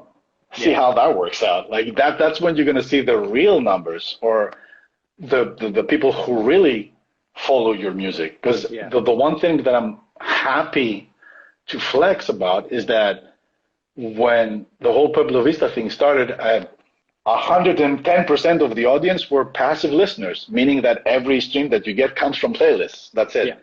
Now, 5 years later, this has become like 22% active listeners and 78% passive listeners. I'm like, that's great. Like, that's when, and I saw that very vividly when we got dropped from the Dashco playlists because of all this grind and this organic streams. Like, it didn't really, how should I say? You could see it, but it didn't really make a dent in the sense of like streams, or like people like got obliterated and went from, 100K monthly listeners to 5K or some shit like that. So if I were to, just release with a specific label all the time and they would just drop me, I'd be fucked. Yeah. And then what do you do after that? Find another dick to sulk on. But that's the thing. Like, a lot of the stuff that I guess that we offer as labels, you can do that yourself. Like, we're not offering a gold pot at the end of the rainbow. Everything that we do can be achieved, independently. By yourself. Whether it's pitching to playlists, whether it's, and this is something that I've written, because I write blog posts that nobody reads, to kind of offer that kind of advice. And labels are there to offer time more than anything. So it's the time that we spend to prepare your release, market your release, pitch your release out and stuff like that. We're not, the golden ticket. We're just there to give you a helping hand and hopefully kind of nudge you along that right direction where you can go and do that yourself. Because at the end of the day, like you said, it's amazing seeing someone come from working with you to then release something independently, and that, you know, that shoots up through the roof. That's probably the biggest compliment that we as label owners can have, is that someone comes away learning everything that we've helped them and succeeding. Yeah, we're not labels in the traditional sense of the term anymore. Like that's a thing of the past. It's exactly what you said. It's like I spend more time talking to people than actually with my family sometimes. But it is what it is. And I think the biggest thing that we offer, you know, because we don't have like the huge playlist or whatever, or I don't know what, or free merch or whatever. It's basically providing all this information and exchange knowledge, and we just work together and to figure things out. And thankfully, you know, there's very few cases of people who you know, came to me with releases and had like some weird misconception in their head about what I do, whatever. Another good example that I can give, and I'm not going to mention any names, but that person has a label now. He's doing pretty well as well. Is that when I first approached them, and this was like almost like 3 years ago. Okay, so it's not me. I was just thinking, this sounds like no. It's I mean, we were both at Dashco at that time, and it was like an interesting idea from Rod, like, oh yeah, maybe you should, you know, talk to other Dashco placed artists, whatever. It was like pretty nice of him to say. It's like, yeah, it makes sense perfectly. Why not? Keep the money in the family. And I reached out to them and, you know, give them my pitch that at the time was like, you know, I'm a nobody label. I just started out. We'd like to have you on board. I'm always like the guy who wants to get the splits out of the way very fast, because I think this is like the elephant in the room all the time, because everybody's like happy and damned, but let's get that shit out of the way. And back then I was doing like, when I started, I was doing like an 80-20, but then again, this wasn't really scalable for me at the time. So I was like, I'm going to flip it and do like a 30-70, which was the standard at that time. Now everybody's doing 50-50. What the hell now? And I gave him my pitch, that's the thing, whatever. And then this is like the conversation got like completely derailed in the sense of like, what? And what are you going to get me for that 30%? And to be honest, like I really did not have like an answer. But I was like, yeah, I'm just going to, you know, be there for you like 24/7, try to push your shit as much as I can, like even pay for ads. Like, I don't care. I mean, I gave him the whole breakdown in the sense of like, you know, I have a day job. It's okay. You know, I can spend, I mean, I don't have like 1,000 artists on the label back then. It was like, I don't know, 20 or something. So there was like a budget spent. I can do this and I can do that. And like, you know, I mean, it's with you, like, I think it's like a fair deal. I don't know. Like, what do you think? I was, you know, I would be down to, even if he said like, well, let's do 20/80 or whatever. I was like, you know what? If I ever make a label, I'm going to ask people. And if you were to ask me how much, I would have said 90-10. Like, I like that mentality. Like, that's great. Like, you really want to provide. Yeah, sure. At the end of the day, like that's, you know, we're 70-30, or well, it depends. So we offer kind of, I call them like release strategies, just to sound cool. You know, our standard one is like 70-30. We have a Bandcamp first one where we'll release their album or track on well, not track, but it's mostly for EPs and albums. Put that on Bandcamp first. We'll have 2-week exclusivity. We'll be pushing the Bandcamp, try and get them their sales that they'll receive 100% of. Then we'll go to the standard release of 70-30, and then if we want to do physical, we'll do 50-50. Or if someone wants to come with us and just release with us with zero support from us, we'll do 80-20. You know, we're really upfront with what we offer.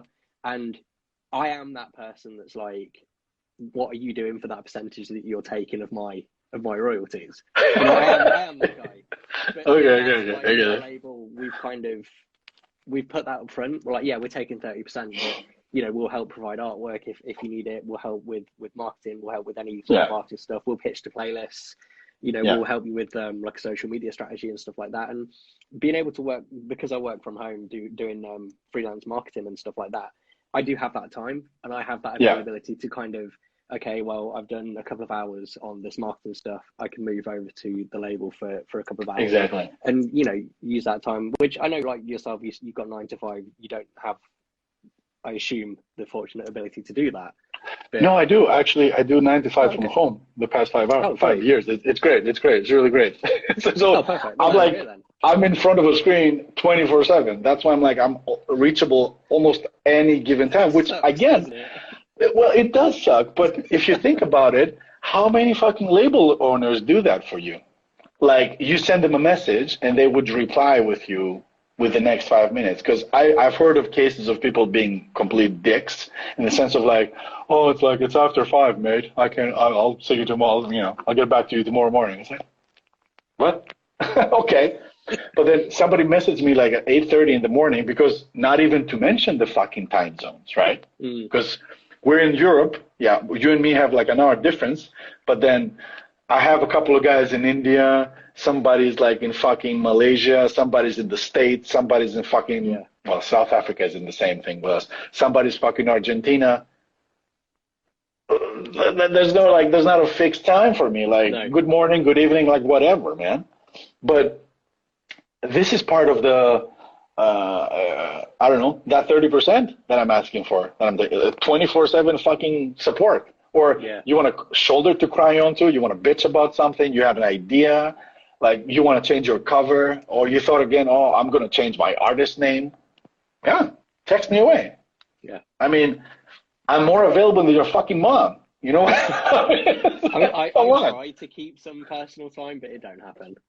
Nah, it never happens. It's like I think I taught myself to have personal time with all these people. That's my me time. That's my me time. It's like me and everybody else time. Like, there've been times that I'm just, I don't know, it's like 11 o'clock at night. I'm like, fuck, I'm just gonna get some snacks, turn on Netflix, everybody's asleep, I'm just gonna watch something, and then you get this, ta-da! It's like, some dickhead is like talking about shit and bananas. Yeah, it's like, fuck, let me see that message preview. Should I click it? Should I leave him on scene? If I leave him on scene, like, he's gonna be pissed. It's like, yeah. So, yeah, there's no, like, your time is my personal time. But yeah. Going back to kind of an old man statement though, what is with all these kids and their voice messages? Dude, it's actually not that bad if you think about it. Like, I can listen to them. I just reply with text. Yeah. And then just be like, hey dude, how's it going? There were some times that I would get like a voice message and I'll be like, it would just creep me out just to listen to it. It's like fucking weird sometimes. But then it depends like who sends that to you. Like, for example, I got yesterday I talked to Nismo after like, I don't know, a fucking year or something. He just texted me on Instagram. Do you remember that track that we had? Like, I finally found somebody to play some bass on it. This was like a year ago. I think he was going after Kurt Stewart, and then nothing happened. So I was like, fuck it, it's done. And then he sent me that. I was like, oh, cool. And then he started like sending me voice messages, and I was like, and I got like 2 in a row. I was like, what? But I know that he's in New Jersey, and it's evening for me, so it's like probably almost like daytime for him, like maybe like noon or something. So I would listen to his messages because I know like he's probably driving or something. I don't really know what he does for a living, but most of the times that he messaged me, like he voice messaged me, there's like some car background happening, so he's probably driving. So I'll be like, okay, I know him, like it's okay. But some other dude that you never basically spoke to or whatever, like he sends you a voice message, like, I don't know. I get it, and I'm just like, I'll leave the room because we were like watching TV or something. This random, or I'll like grab my headphones and listen to it, and I'm just sitting here like, okay. Yeah, I don't know. It's like, but yeah, I mean, I think it's sometimes it's faster in the sense of like you have to. I would do it when I have to like type away, and instead of just fucking typing paragraphs or shit, because I get into this zone sometimes. Like somebody says, "Oh, Paul, how do I get my Dashco payment?" Oh, like my immediate reaction is that I don't really have to tell you shit. Like you signed up for this, you need to figure it out. But then I feel bad. I'm like, okay, like this involves some screenshots because the way Dashco is set up, there's not like a clear indication that you need to fill out this sort of like priority payment form, whatever the fuck they call it, which is like so Americanized. It's like I think till this day they ask for the social security number. And like, you people, you people. I had people saying like, why? What does Dashco want my social security number? I'm like, I don't know. Just give it to I don't them. even It's know what fine. that means. But we don't have social security numbers. And like, but yeah, it's okay. Just leave it blank. Um, so yeah, like this might involve like stuff. And then I was like, fuck it, let's just record something and just send it over, and that's it. To this Uh, day, I've never replied to one. I've never replied with okay, a voice. dude, like, I'll just text back. hang in there, brother. I salute you I'm, for I'm that. sitting firmly in the Stone Age of sending back. I can't do voicemail. I can't. I hate talking on the phone. So Okay, any okay. form of like me just talking to myself. Like I can do this because I'm talking to you. I'm talking to someone. Yeah, yeah, But yeah, I've yeah, started to do like Instagram lives and stuff. I used to do like video game streaming. I just yeah. can't fill silence with me because it's just so awkward. Yeah, yeah, I know what you mean. It's funny. Like I don't know. I found it very useful to when communicating with my parents, Mm. because like it's always like my mom would text me. It's like, "Good morning." It's like, "What's up, mom?" And then it's like, "Mom's writing, mom's typing, mom's typing." Yeah, Like, yeah. it's like, "Mate, what are you doing?" Like, it 15 doesn't minutes have to. later, I'm fine. Okay. Yeah. So I'm like, just press that little icon here with a microphone and you just, record Yeah, yourself. It's like, oh, it's like, wow. yeah. Welcome to the world of tomorrow. So, yeah, to reference that poster back there, Futurama 3000. Yeah. So, yeah, it's really cool. Like it's really cool. I mean, like again, like with you, I'm kind of like on the fence, but it always like depends on who's doing it to me. So who's Yeah. like sending me the voice messages and stuff. So it's pretty fine. It's pretty fine. But other than that, it's yeah. Like, is there a subject we haven't touched? Playlisting. Should we talk about playlists or something? How are you with Can do. time? I'm good. Yeah. Oh, okay, I think I've got a okay, hard stop at about 3, so I've got about 15 minutes. okay. All Yeah, right, cool, hard cool, cool. hard stop at 3. That was so business. Oh my God. Totally, totally. No, no, I'm super happy. For example, like speaking about technology and all that shit, that I got around into setting up the Discord. Like I had the Discord for a while now because there's a lot of people who asked me. Like I think first time I set it up was like a couple of years ago. I was like, "Oh, Paul, do you have a Discord?" I was like, "What is that, kids?" um, And then, there was like the lo-fi account Discord, but then there's also like a private one for the guys Yeah. who release stuff. But now it's public and it's like open season for It is, releases. but it Both the, isn't. There's still a I don't private. know. There's a. I think the private one for the. I think. Don't get me wrong. This could be just me completely making this up. It's most likely true. But I think there's one that's actually released with them. There's one for like Yeah. prospective producers, and then there's the public one. And the Oh, that. prospective producers is just a lot of people that think they can. Like when it first started, there was a lot of um, very new, really new people in the scene Okay. that were like, "Yeah, this is how I do it." And I was like, "Okay, uh, no, but but yeah, live your life. yeah." So yeah, I think Um, there's still the super secret one, but like yeah, prospects though, like this, I don't know. I had to like there was like when I heard about the whole what's happening, like he opens up the releases for everybody and having this sort of like prospect corner or whatever. This like the first don't get me wrong, my brain is so shit. It's dark. The first like connection that I made to my brain was like, oh, that's like casting couch. Yeah. It is what it is. I don't know. It sounded like super weird. Like, yeah, okay, all right. But I really don't like. Oh, that's a good topic actually. Like him opening up the submissions to everybody. I don't know. Like for me, That seems like I the most painful decision you could make as one of the biggest, like, yeah. I mean, names. he does have people working for him now, Yeah. which is great. I think. I mean, I counted in the server at least 10. I don't know. It's probably more. Who knows? I like the fact that he managed to keep his identity secret all this time. But yeah, good for him.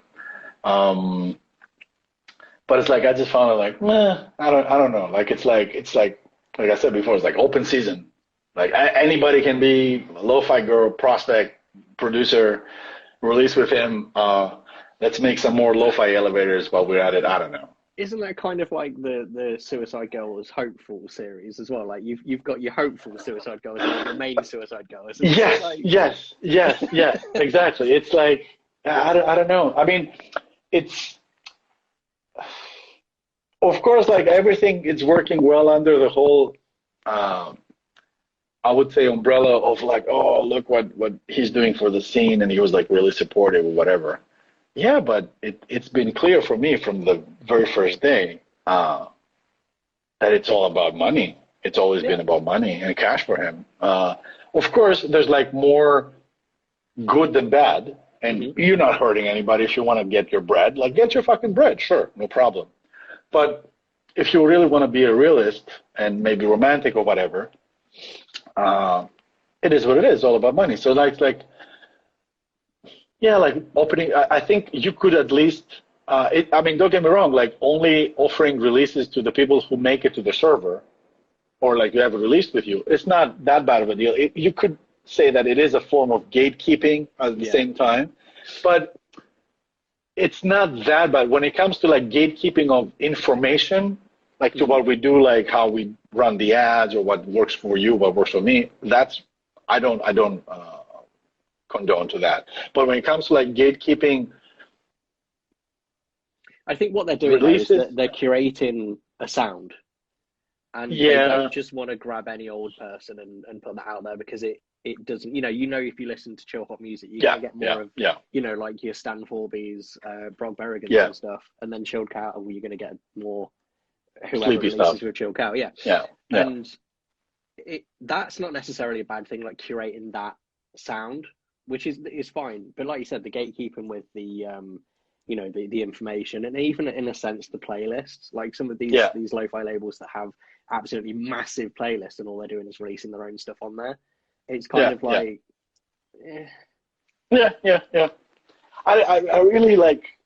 I'm still fucking curious to know how the fuck he went that big, or like Chill Out went that big, especially on the playlist on Spotify. I'm almost convinced that Spotify directs specific SEO, well, specific searches to specific playlists. I think yeah, this is like a common known, like a known secret, basically now.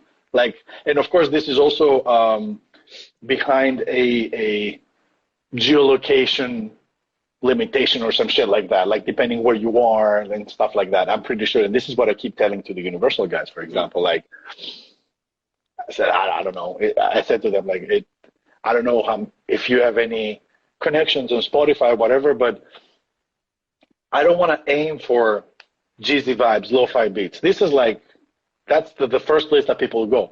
But there's like a huge array of secondary or third, fourth Yeah, category editorial playlists that fuck, barely it's get all up for touched. grabs. Yeah, and everything is AI created now. Of course, there's like a human touch as well, like you can move things around and whatever. Yeah. But everything is localized now. Everything is personalized, Well, to I don't use know if their you've term. noticed, but if you were logged out of Spotify and you went on, I do this through the web version. That's how I kind of find new kind of valuable playlists to pitch to. But if you just search lo-fi, not logged into Spotify, Chill Cow comes up first before editorial, Yes. and that's insane. And he comes out, dude, like try that with incognito and behind a VPN. It's the same shit. It's impossible. It's impossible. I don't know. Like, unless there's like some sort of like another deal that we don't know about, which is again, good for him.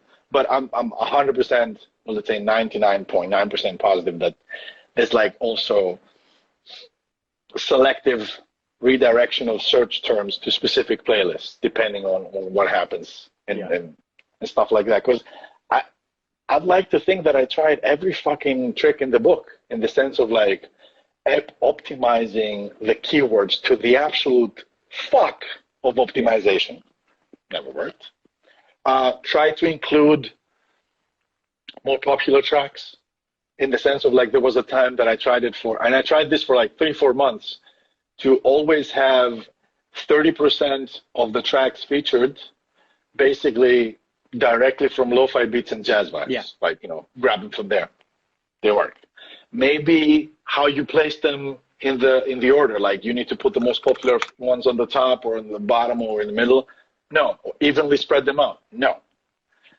Shit just does not happen. Like, the only way you can get into the playlist is if you actually type Pueblo Vista. And this is like, for example, something that I worked from the very beginning to create this sort of like Pueblo Vista ecosystem, like whether it's like a playlist, the artist name, and I also had a podcast at some point, or let's say the mixtapes. Yeah, I remember. I managed to put them into the podcasting, like mixtape, whatever. But and this was like really sad after like was it like almost like 8 months, dude. That podcast had amassed about 25,000 followers. It was fucking insane, and there was like so many streams that spilled over from the podcast to the actual artist profile and the other playlist, and because it only featured music, they just took it down. Yeah. Because if you want to distribute your music, you should try with one of our distinguished approved distributors, DistroKid, blah blah. I was like, mate, come on! All of the releases are my own, Mm-hmm. So no, sorry, it's the same automated message. Funny enough, thankfully enough, of like figuring out what works, I have. So I've been doing kind of some experimenting with playlists, and I have hello cat. I have two that are based on time, and they're updated monthly. They grow with the tone down and unlock link that I've got. I've got my lofi cake one that has that and a tiny little bit of organic followers. So I track it each week to see how many we've got. These ones were all updated manually. I then decided to start one that was based on there's a thing called Smarter Playlist, where you can just create a formula and it will just update it automatically. You can set a timer and it will compile the list completely automatically. I have one called Lo-Fi Daydreams. It pulls from, let me see. So the whole reason I'm saying this is because this is the one that's actually growing more organically. It is on one of my toned down follows, but it gets, I think, about twice as much. Oh, where is it? There it is. Right. So what it pulls from my own one. It pulls from Lo-Fi Cake, but then I also get Colors in the Dark's Sleepy Playlist and Chilled Cow. It pulls select tracks from both of those as well. This is the only playlist I've got that has grown organically outside of Tone Down. So like last week, for example, my Lo-Fi Cake got like 19, the 30-minute and 60-minute Lo-Fi was 21 and 20, Upbeat Lo-Fi Vibes 21, and then you just go to Lo-Fi Daydreams, that had 27. Okay. So how do you do this again? It's a thing called Smarter Playlists. Smarter Playlists. I'll send you a link. Yeah. I think I've yeah. Okay. And it's really interesting that though I get those kind of Tone Den, Social Unlock follows, I Yeah, get way more organic on this playlist than I do with yeah, any other playlist that I've got. yeah. And it's insane that the only difference is that it's pulling from two insanely popular playlists. I see. Yeah, what I would suggest to you from the tone down, like how much is your budget there? Like a daily budget for the tone Oh, down this stuff. is the free Social Unlock that you can get. Ah, okay. I So see. I whenever see. anyone wants to submit to my playlist, they click They have to through. follow They the have to follow thing. it. Yeah. Okay. Yeah, following stuff. Since you mentioned that, I found this sort of like follow gates to be more effective when you push listeners or users or submitters, let's say, to follow your this is Okay. playlist. Like this is what I do. This is I don't have one. with yeah. Loser. I know. This is what I do with Pueblo Vista actually, because it's like, and I've seen it. I've monitored it a lot for a few months. There's a lot of fluctuations, like up and down. Like people would just follow you and unfollow you all the time. Yeah. When it comes to following users, user profiles, and artists, like nobody's gonna be so, I don't know, mean about it and go and unfollow you as an artist or whatever, because you don't have a visual indication of the people you follow as artists. Mm-hmm. But when it comes to playlists, you have the playlists you follow. And eventually, if you start following everybody who wants submissions or whatever, you're going to end up with like 1,000 playlists there and like, what the fuck? Yeah. So it's a lot easy for them to unfollow. But when it comes for the this is playlist for some reason, they don't just like, they would just follow and then that's it. Like they won't unfollow you or whatever. Yeah. For some reason. So that could be like something you can try and see. Yeah. I don't. If you want, but you don't have a this is, but you don't. Well, you can do you can do what everybody else did before they got there. Make a fake Make one. I think you can definitely find a template of the artwork. Oh, like 100%. somewhere. Like do that. No, Just replace some actually pictures. Tend to get a lot of unfollows from the playlist with that. Okay, And that's weirdly, nice. I think I'm growing maybe on average it's about 10 to 15 every week. Okay, Like I get a lot of submissions. that's nice. That's nice. And it's good, but it's just false numbers. It's the same as having your stuff on daily playlists. Nobody Oh is my following your God. playlist to listen to it. They just want to submit their track. I made the mistake. I don't know. I've seen that you've been put on recently. My God. Yeah, I was on Fortunes on the desktop version. Yeah. Because I'm like, I can't be bothered with a fucking mobile phone all the time and clicking and like I want to, open new tabs to find people's information, like submit the stuff, like new playlists to submit to. And then I saw that, daily playlists, like everybody's there. To be fair to daily playlists, they have improved it a lot over the past couple of months. Like a couple of months ago, it was just trash. Like the top playlists were never updated. They never accepted. They never denied. Yeah. You just hit that follow gate, got nothing. Now they're actively removing playlists that don't update. You now have a thing on your page that says whether you're active recently, active at all. Yes. Or, they are doing a good job at making it so that curators are being kind of held accountable for the submissions that they're getting, and they're not just doing it to create follow farms. Exactly. But it doesn't help increase the engagement because at the end of the day, not really. I'll go and follow a couple of tracks on daily playlists. I'll go and follow, go through all of those follow gates. I'm not going to be shy to admit that I have a folder on Spotify that's just called Dump. And it's from all of the playlists that I am forced to follow through these follow gates. Yeah. It's not a viable option for really growing playlists. The only thing that I found is obviously this automatic one, which is bizarre, but also ads. Yeah. But they're saying that this one that's growing organically, it's not getting any plays. So what are these organic people doing? what are these extra 5 cents a week? They're just being organic.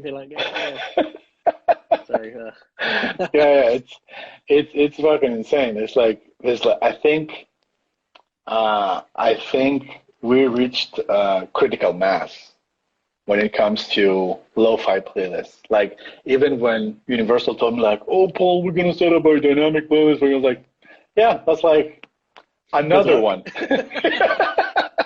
Yeah, which is like I'm pretty curious to see how this is going to work out because the way that this is going to be advertised is I was told with ad credits. Yeah, I was like, what is this ad credit? What do you mean? that's an ad So credit. basically, all the advertisement is going to go through Spotify, Right. through the platform. So I Okay, said, so oh, there's not going to be any yeah, third the party banners at the top. outside. Yeah, yeah, yeah. That's going to be it. That's it. I was like, okay. And I mean, of course, this happens with Spotify advertising when they Yeah, open that up to the public, which I tried back when it opened up. I think it was like what, like almost like a year ago or some yeah, shit. And I tried it for a couple of months. I, Tone Deaf does a lot better. Like, yeah. I've had it's one release with so there's a specific label that will the distributor that they work with a third party that gets you what they are calling Spotify takeovers, which is just that banner at the top on desktop. yeah, yeah, yeah. The homepage takeover. Yeah, Yeah. So I've had one release with that, and it was like, oh, we've secured you a homepage takeover in Hong Kong, and I'm like, okay, cool, not cool. Yeah, gonna scoff at that. It didn't do great. I think we only had about 150 in the day that it was there, yeah, which yeah, was fine, but it could have been better. yeah. And then I I was mean, if, thinking, well, with that amount of money, how much, or with that type of advertisement, how much are they putting into that to only get exactly, 150? Because that's not really a great return on investment if they're putting like $1,000 into that specific form of advertising. exactly. But this is the thing, like you've obviously got Spotify doing that nonsense where you can opt in to having your music put higher on playlists or whatever the shit, and they take some of your royalties.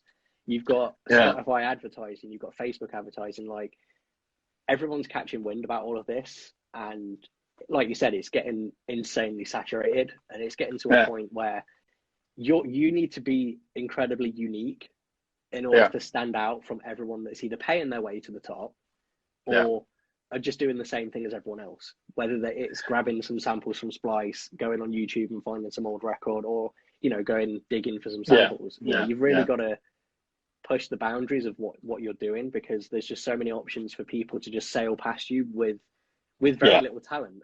I'll throw that out there. It's just that they can fart No, together some it's real. samples Yeah, and yeah, shoot to the top. yeah, yeah.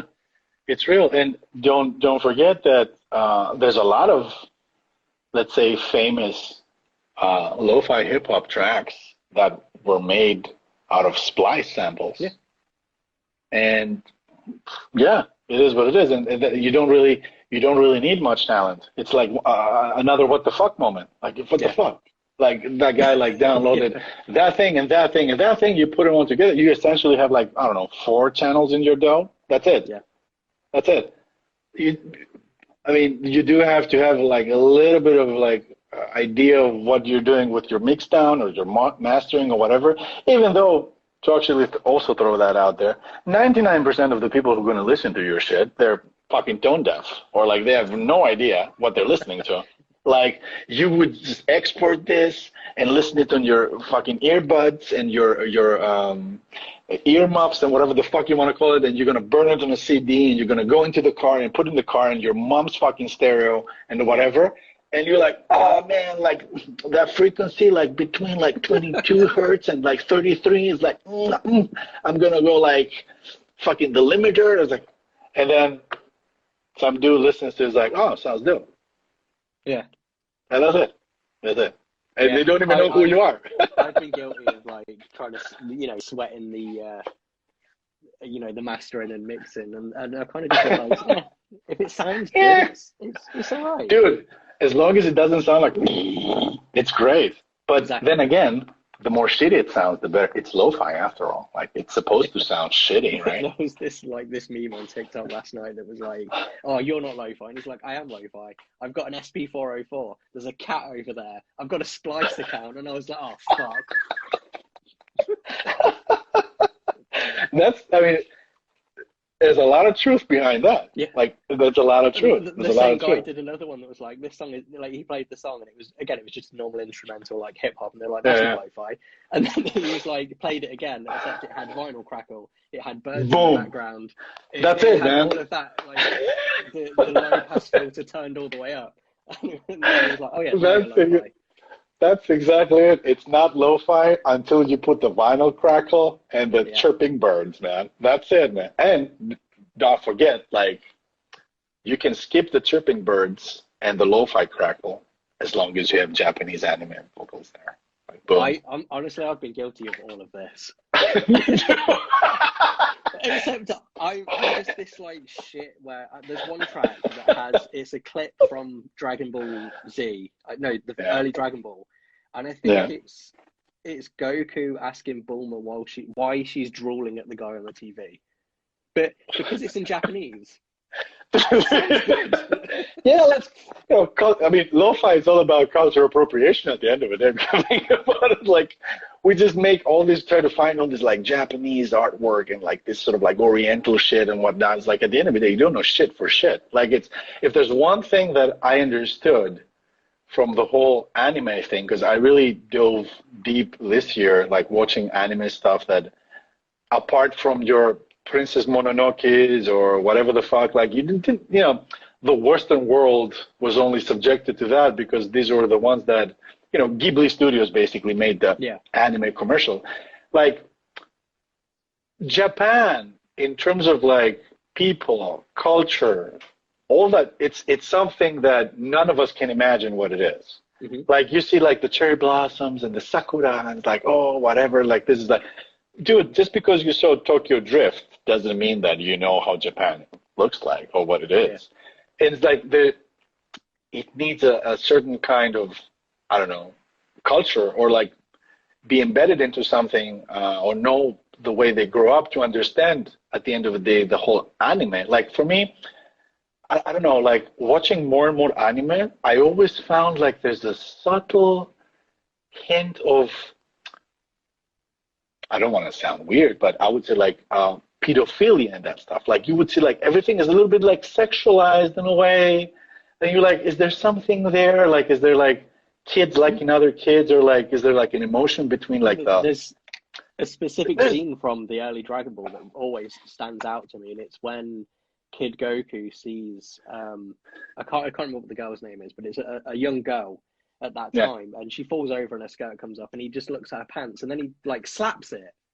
Yeah. Like, where's your thing? I think I know like, what? Yeah, but it's like, again, it's some sort of like a culture, and it's quite interesting how this is being connected with the whole lo-fi thing, and the aesthetic and whatever. I was like, okay. And then it's like, oh yeah, just add some anime stuff, because I've been like, in the past, like, I would just make all these projects, which, I mean, I don't have any musical background. I cannot read notes for shit. I don't play any instruments. Like, I recently bought an Amazon Basics guitar just to, fiddle with it, and maybe I can add a couple of chords here and then, dong dong, whatever. Yeah. But at least I try to record. I record directly to Wave, so I want to kind of like emulate this sort of like old school. I'll do 3, 4, 20 takes and keep the one that I like most, even though after the third, fourth note that I hit, I don't know what the fuck happens. Like, I'm trying to figure shit out. That's why my chord progressions are very limited. Like, I'll do 1, 2, that's enough. No more. So, I don't know where I was going with this. Yeah, I would, try to do also some sound design, in the sense of like chirping birds, maybe not so much vinyl crackle, or try some white noise or some other sound, other like white sound in the background other than that. And then I was like, oh, if I could get like some fucking Japanese anime shit. And then I'm thinking, like what you said in the beginning, like, it's in Japanese. Nobody's going to say, oh, they're talking about rape or some shit like that. And I'm like, and I really don't have anybody to proofread or to proof listen to what I'm going to use. I'm like, yeah, I might as well, maybe stay out of it or whatever. I would maybe, it makes more sense to use the dubbed version, the English dub Yeah. from the Japanese anime rather than the. And then it just doesn't quite have that, just that impression. So But I don't the know. only reason that I use like bird sounds and shit in my songs is because everything for me is low, mid, heavy. Everything that I make, for some Yeah, reason, it's always low yeah, mid, and I'm like, I need something to just fill out the highs. Do you know what's perfect? A river, some rain, some yeah. forest sounds, some chirping. Perfect, nailed it. Even flat mix. Uh, Talking about forest and stuff like ambient sounds. A great game that I have tried to nick a lot of the sound design from is, oh man, what are they called? Among Trees. Have Yeah. you heard about it? This is like No. so fucking amazing. Look it up. I think it's still on a sort of like a alpha beta version thing. Like it's not the full release out yet. It's out on Steam and everything. It's called Among Trees, and it's like you're in a cabin in the woods. It's a first person walker. It's not a shooter. There's like you put things together and you try to survive through the day and you go to sleep Oh and yeah, I whatnot. see. It's I tried at some point to and I think I did. Yeah, I did actually. I recorded my screen and made a loop out of it, out of like a full day, Yeah. because the guy or the person cannot really stay alive because you freeze to death if you're outside in the woods or like he gets hungry. And I tried to find out like there was like a cheat code to remove the HUD from the screen Right. and all that stuff. And I made a night to day transition, and I would use it in the early live streams that I did on Pueblo Vista. Uh, and this is like the perfect setting for me for lo-fi stuff, like moving Yeah. away from this sort of like anime. You still fiddle within the whole illustration world or like this sort of like cartoony kind of like thing, Yeah. Yeah. but it's a video game and it's great. And I definitely connect that stuff that we do more with nature rather That's than pretty much the anime. struggle that I had yesterday. So I'm going to start, well, trying to start making more sort of like mixes of my music to put on YouTube. So it's more than just me uploading the tracks that I've released. And then I was just Yeah, sitting there, I yeah, was thinking, oh, what can I put in the background that isn't too annoying and distracting, that isn't the cliche like anime lo-fi gif that GIF. repeats over. And I was just like, for ages, then I found this like just video of some flowers blowing, and I'm like, it just looks corny. And then I signed up for the newsletter of this guy that does like animated loops, and he occasionally throws out some free ones for people to use. And I Okay. found this one that was like flowers that have like weird cartoony blobs coming out of it, and All right. it just fits straight away. And I was like, do you know what? This is the Yeah. aesthetic that I want to go down, where it's Yeah. still kind of animated, like you said, animated and fits that kind of aesthetic, but Yeah. it's unique and different, and that's kind Yeah. of where I'm kind of getting my inspiration from is to kind of break that mold of just the cliche anime. Because I've done that. I've done the cliche Yeah. anime video. I've done the Japanese, the rain, blah blah blah. It's about time that we kind of moved it on from that and started a new Exactly. thing. Exactly. No. This is like the kind of struggle that I'm facing at the moment as well, and it also makes me it increases my procrastination as well because I'm trying to find this sort of like unique thing that I'm gonna use. I don't want Yeah. to be like some dude doing homework or the bearded man persona that I have for Pueblo Vista, like walking through the woods like Yeah. Chill Hop is doing with the raccoon now. It has to be something different. But again, I don't want it to be like a fucking gift that I download from the internet. Yeah. Well, that's the thing. We need to find our own thing. Yeah, I But think it's like you look it's at pretty the much dead with images. all animals have been taking over. I think there's a fucking lo-fi animal for it, like cats, dogs, Yeah. bears, white bears, eagles, hedgehogs. Yeah. I don't know. Fruits are gone. Vegetables are gone. Fruits are well out. Yeah, it was the first ones to go. I don't know. I don't know what's left. Our label was just Kiwi Bear by name, but if you look at Yeah. any of our branding, there's not a kiwi or a bear anywhere. We don't even like try and play in on those emojis. It's just the name. We're not gonna, have exactly. this fucking fuzzy bear with green insides come along.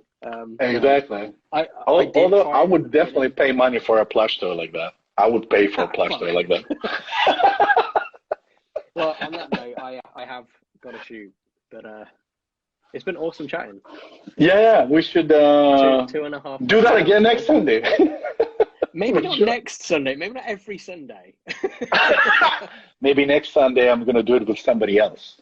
Fuck Better you. fucking not. You just had your 50 minutes of fame, motherfucker. Actually, I think you find it was 2.5 hours of fame. So Yeah, it was a lot. I mean, from we're both verified as well on Instagram. How cool is that, right? exactly, It used to mean something, and then assholes like you get verified. I'm like, what the fuck, pretty much, yeah. cunt? But yeah, no, we should discuss.